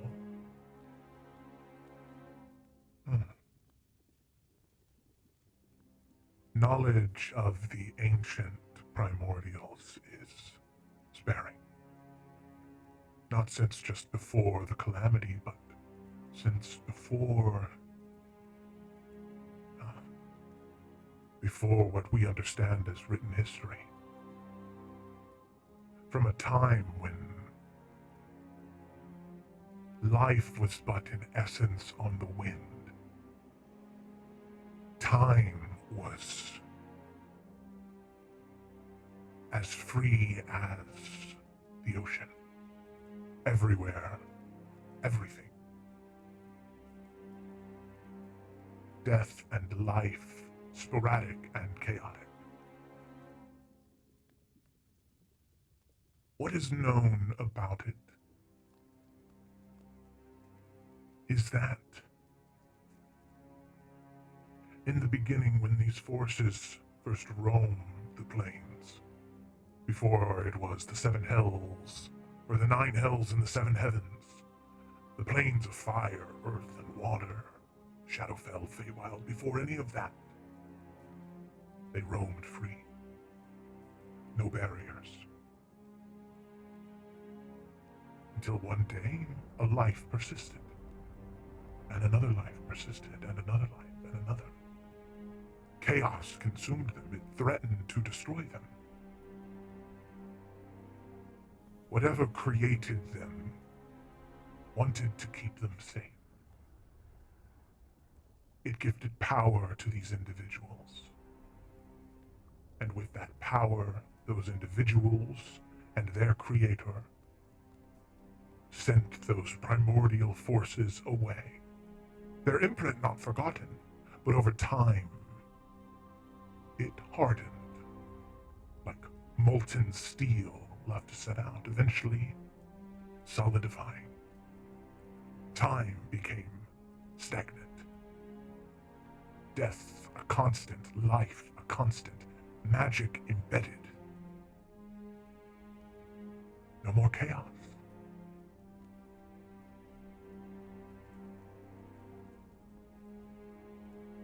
It is said that giving that much power to their creations sent this individual away. The one that created the primordials and what we know to be the gods sacrificed so much that they could no longer exist.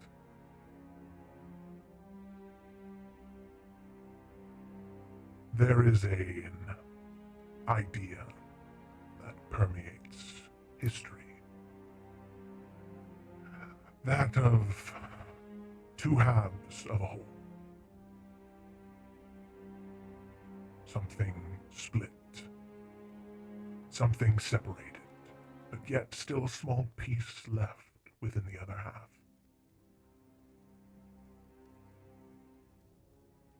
Whatever light was gifted to the world, darkness filled the other half. It said that the two should remain within balance. But I don't know. If you ask of these beings within Tartarus, it must mean that there is a chance they could break free. And if that were to happen, without the power of that creator, there would be no locking them away again.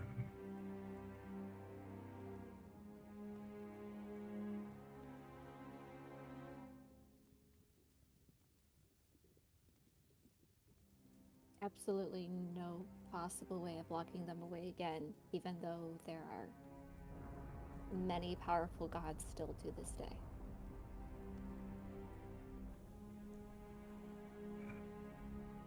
There is a idea of a god in our world. An individual that has the power to bend reality, to create massive shows of power, to move continents, to change the world as we see it.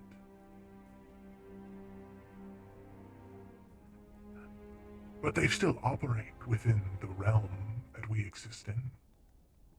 They cannot change the base fundamentals of the world we live in. They are checked by the other gods. But there are individuals. This creator could not bend reality. They could reshape it. They could change it to whatever they desired. They were reality. They existed outside of it. They existed within it. They were us. They were the world. They were the planes. They were everything, but they were nothing. Can you imagine that type of power? Infinite. Truly infinite. The only thing that could destroy you was yourself and the sacrifice you made.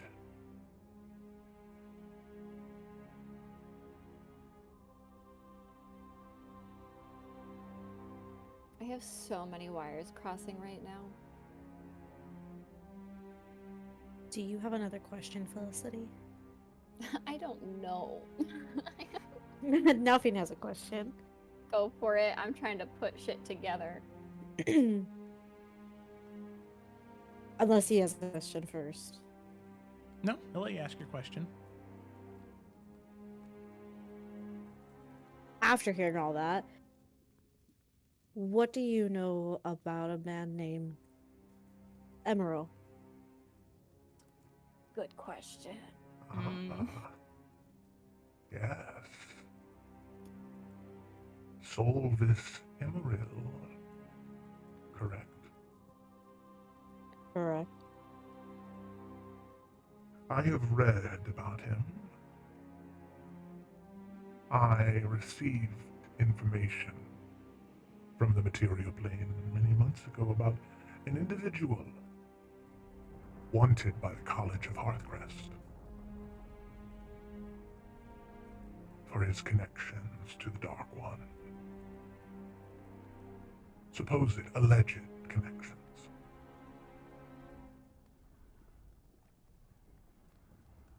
But you see something very interesting. I do not know if this is connected to Emeril,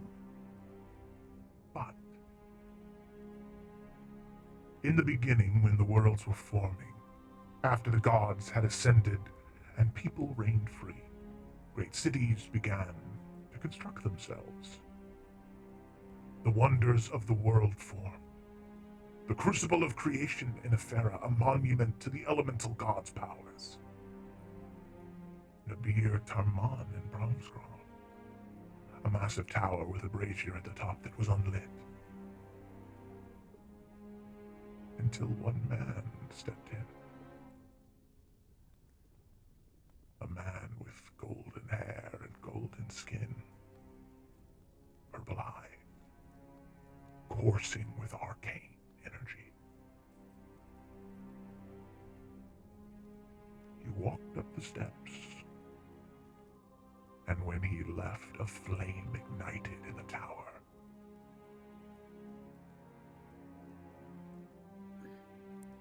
A flame that many to this day claim in connection, in worship and reverence to this grand creator.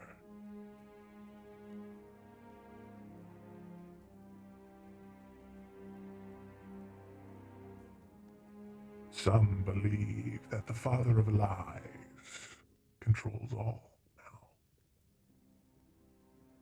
That his dominion is imminent.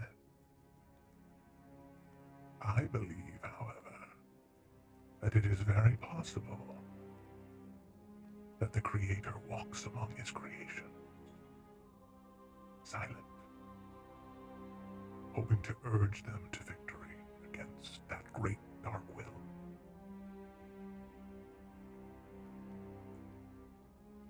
But I do not know to certainty. All I know is what I can surmise from the knowledge I've received. I myself have never met this Emerald, only read stories of accomplishments. Let me propose to you something. Similar to the story that you just told us about these primordial beings and these two halves. In your opinion, what happens when these two halves come together? Say they were this light, this darkness. If they were to fuse, become one, what happens then? I ask you a question in return. How do you know they are different? There is no beginning without an end. There is no end without a beginning.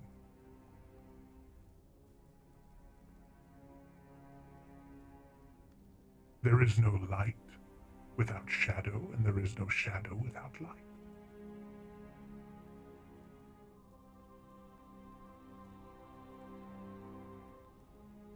As I said, I do not know for sure. But what happens when you take out the dark and there is none of that left? Can the light exist on its own?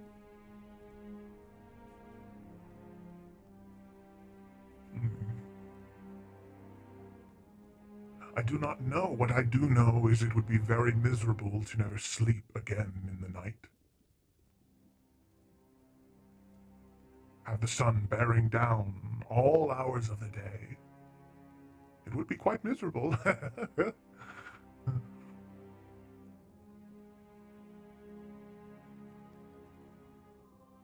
have another question. Unless you have one. No. I like this. I don't get to theorize very often about the myths of creation.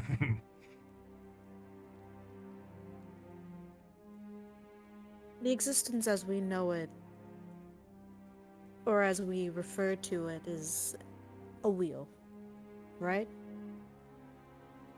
A wheel that bears all these threads, and it continues to run, cycle. And you're, again, very knowledgeable opinion, even though no one knows the right answer. What happens when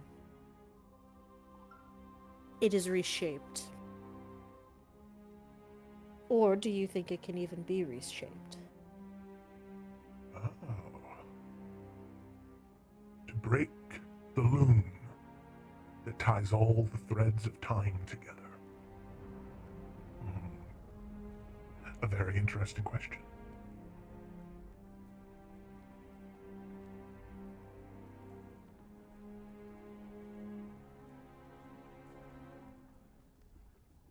To break that wheel, that loom,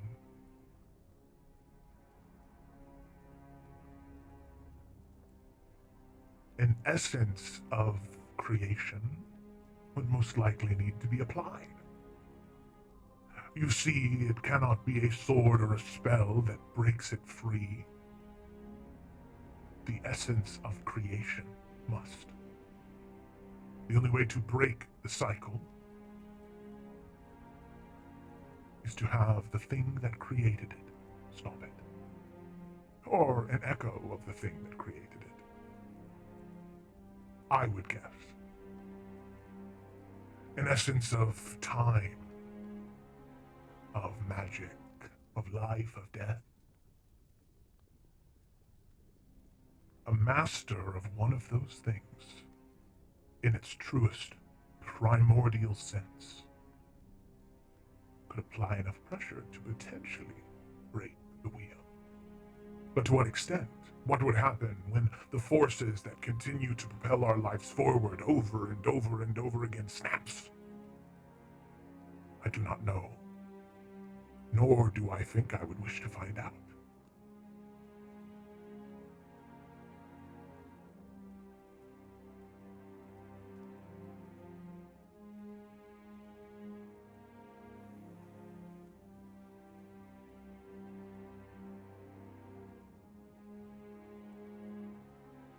I think that's all Nothing has right now.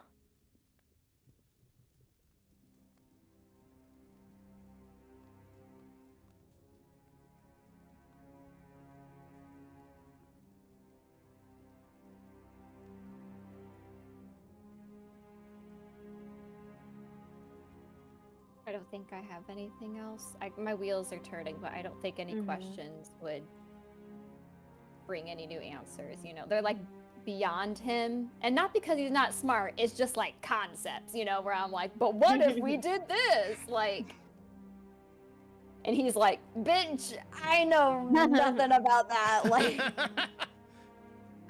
so How the fuck should I know? exactly. I'm like, How but many, what if how many we... times over the past like 10 minutes has he gone, but I don't know? Yeah, yeah. We're Yeah, but like it's you know, it's insight to he's certain given us things, a you know. lot of help, Yeah, despite when you have his limits. 3,000 years to just read, that's literally all you do and collect knowledge. Yeah, no, it's definitely helped. I feel like it's got a certain puzzle almost figured out, except for there's like one piece that's missing, and I'm like, I'm probably not gonna know that till the very end anyway. So, oh well. But no, I don't think I have any other questions. Yeah. We have what we need in terms of understanding how to defeat Glacia, right? We know we need to get a Feywild weapon. We know kind of some ins with Mephistophelies, yeah. Mephistopheles is king. Yeah, wow, sorry. Messy bitch. Messy Yeah, bitch. messy We have bitch. some insight on how to, you know, deal with him. Have we anything Beelzebub? We've kind of know what we're doing with him, or I don't think we know at all what we're doing with him. okay. Yeah. He's Sorry, greedy, and I'm we just can trying to use get our that ducks in against a him. row. What'd you say? He's Yeah. greedy. He's greedy. He Okay. wants ancient magic. Okay. I thought that was Mephistopheles. What? Is that Beelzebul? Oh, I'm sorry. I thought we were talking about Mephistopheles. My bad. No, I'm talking about Beelzebub right now. Just so that way I know, like, if we've gotten everything we kind of need from him. then Nelf would just say, if we were to get Beelzebub to also sign our contract, what advice would you give us?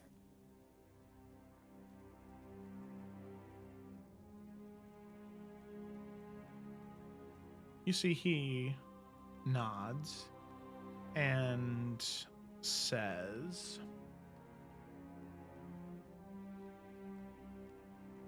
Beelzebub has been a neighbor to this realm for quite some time. As you begin to sail down the river Styx, you will be assaulted by the mire that exists in his realm. You see, Beelzebub used to be an archon of virtue, an angelic entity of immense power. But he fell from grace due to his pride and ambition. His insectoid, slug-like being is a punishment and a source of shame. His main weakness is that of vanity and a desperation to regain his former beauty. There are many artifacts buried within his realm. You see, at one point in time, Maldemini was the greatest realm of the Nine Hells. It was where the greatest seat of power was. The law houses, the contract storage. You see, what Beelzebub would do is he would build mockery cities of that of the material plane. He would sign contracts with individuals and ship them off. So perhaps there may be an artifact within that land that could promise such things. At least the illusion of beauty for him. One of the kingdoms he chose to impersonate in his realm was that of House Markle. Within that realm, many of the nobles of those houses were taken. They were buried within.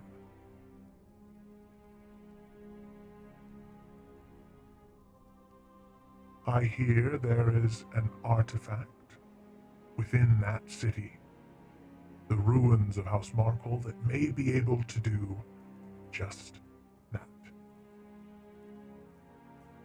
A powerful scepter once used by a fallen paladin of that house.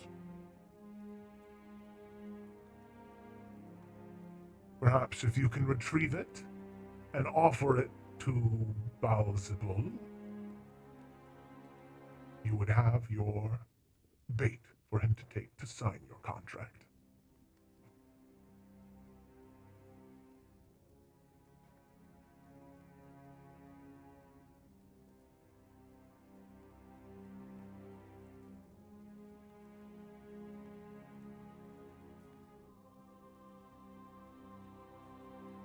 Wait, so did he say that there's anything like guarding this scepter? Like, why hasn't he already gotten it? So the main thing is it's lost. I mean, there is so much. Like, this is pretty much the landfill of the Nine Hells, the next realm, where all of the trash and garbage and bodies, they're thrown here. So it is, I mean, it's almost a needle in a haystack to try and find it. Okay. But given your connection with House Markle, you guys might have a little bit of an easier time finding signs of House Markle. Mm-hmm. And Beelzebub might not even know that it exists. That scepter in particular. And so, what does the scepter do exactly? Is it just something that deals with appearance? The scepter itself, when attuned, allows your form to appear divine, heavenly. It allows you to feel radiance while not truly being a radiant being, so there is no worry about his legitimate claim on any type of throne that we've discussed already.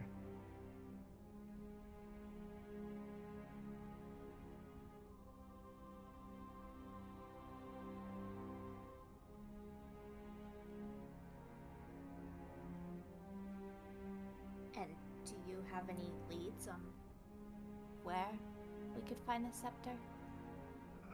Sadly, I do not have any idea as to where it is. I know that it is in that realm, and I know that it was under the control of House Markle for a time. But I suppose finding it will be up to all of you. There are individuals who could help. In fact, Vexus has made it their job to help individuals travel throughout the labyrinth of Maldomini.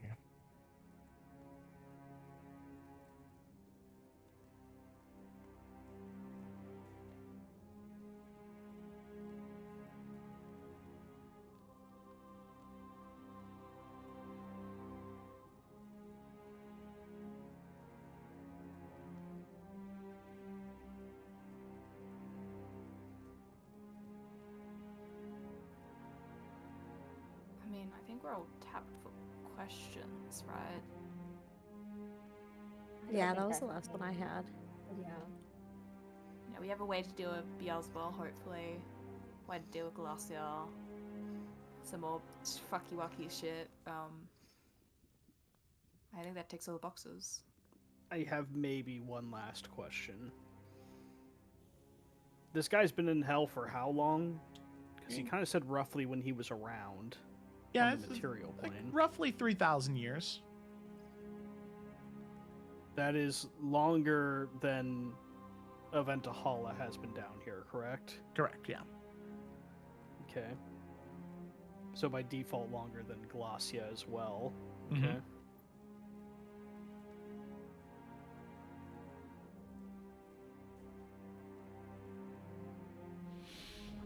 Nah, I'm okay. What? He learned all he needed to know just from the preliminary questions. Yes. Okay, That's just funny. all right. So, with that, all of you look to him. He looks to you, but you have no more questions. Yeah, I don't think I have anything else. No.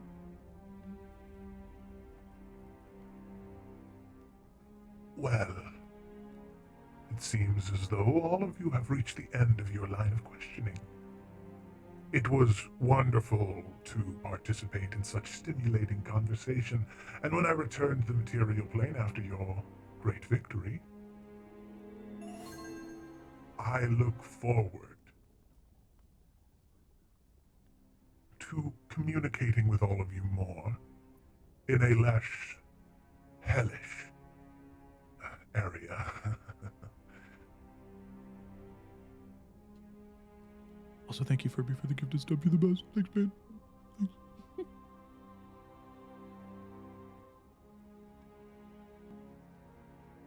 Thank you for all the information you are willing to share. I think we've certainly learned a lot. And soon enough, the Glacia situation will be taken care of.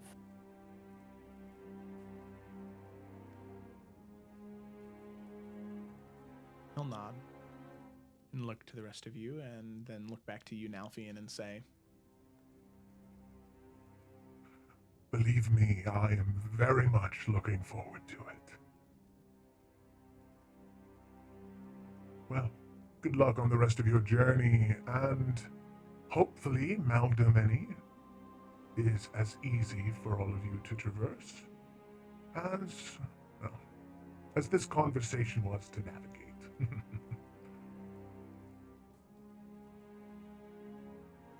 Nalfian will just nod and leave because this conversation has taken a mental toll.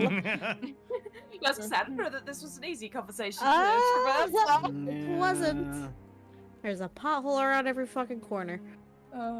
It is foreshadowing for the next leg of your journey. Gonna be hard. Okay, got it. We're going to the wasn't boat, expecting damn it. You know? All right. All of you finish your tea, you finish your snacks that he provided. And you head back to the boat. You see he steps out and sort of watches all of you walk away. The first real company he's had in a very long time, and was very thankful for it. And you all were gracious guests, as you hopefully are giving him his ticket to freedom. So he is very, very, very thankful for that. Remember how he almost kicked us out? Yeah, I do. No, man, I Almost, was yeah. gonna let that happen. We have to be friends. He's friend shade. We're friends now. He said it, you know, we're not even acquaintances, we're friends. So with that, the ferryman has waited as all of you board the River Styx, or you board the ship and you set sail on the River Styx, headed to your next area, the plain of Maldomani, home to Balzibul and the great ruined city of Malagard. As all of you set sail on the River Styx, headed for that destination, that is where we're going to go ahead and end tonight's session. Whew. Mm-hmm. Look at that. Good job, everybody. So, you made it to the end. So proud of all of you. And look, you guys almost walked right past him. Man, Mm-hmm. I would have been so sad. Oh. He's just a little guy. That'd And- be a fun alternate reality to explore. An alternate Now. reality where you don't have any of that information. Mm-hmm. Yet your brain feels a lot better. Oh, and thank you for the 1,000 bits, Furby. You're too nice. Thank you so much. Thank you. What a nice It'll gent- soothe our brains. Yeah, you're really helping them. I'll buy them all ice cream to help with the the brain rot they're experiencing right now. Oh man. Well, thank you all so much for watching. I hope you enjoyed. I know I did. It was a fun guy. He was a fun little guy to play. Very excited for that. Maybe, I don't know. I might stream tomorrow. I kind of want to. I kind of want to play some video games and stream. I might do that tomorrow night. We'll just kind of see what happens. But for sure, we will be here on Tuesday for the Adventure of the Salamander Coast, which will be a wild ride because they're running at one of the 13 Forsaken right now. Wait. I don't think. What? We didn't know that. We didn't know that. Wow, Joe. Holy shit. Well, Okay. I know Wow, Joe. it's a couple Some of steps, filter? but important steps. Jesus Christ! It's You know what? oh my you know what's God. really Okay, funny? Felicity, we gotta talk later. Look, I'm not gonna lie. I assumed it. I did. It was up here. I was like, Clementine's there. It's Clementine. Yeah. But like, Fucking hell. we did not have that confirmation. Why am I acting like I'm angry? It's because I'm really tired. I'm not actually angry. I'm just. Ba-da-da-da. See you guys later. Thanks All for right, bye. So be sure to tune in on Whoa. Tuesday for that. And Tales of Everin on Wednesday. And Isles next Saturday. Right? Next Saturday? Yes. Yeah, Uh-huh. I'll be there. Maybe normal start time? Yes. Ideally. So. Okay. All right. Thanks for watching, everybody. We'll see you next time.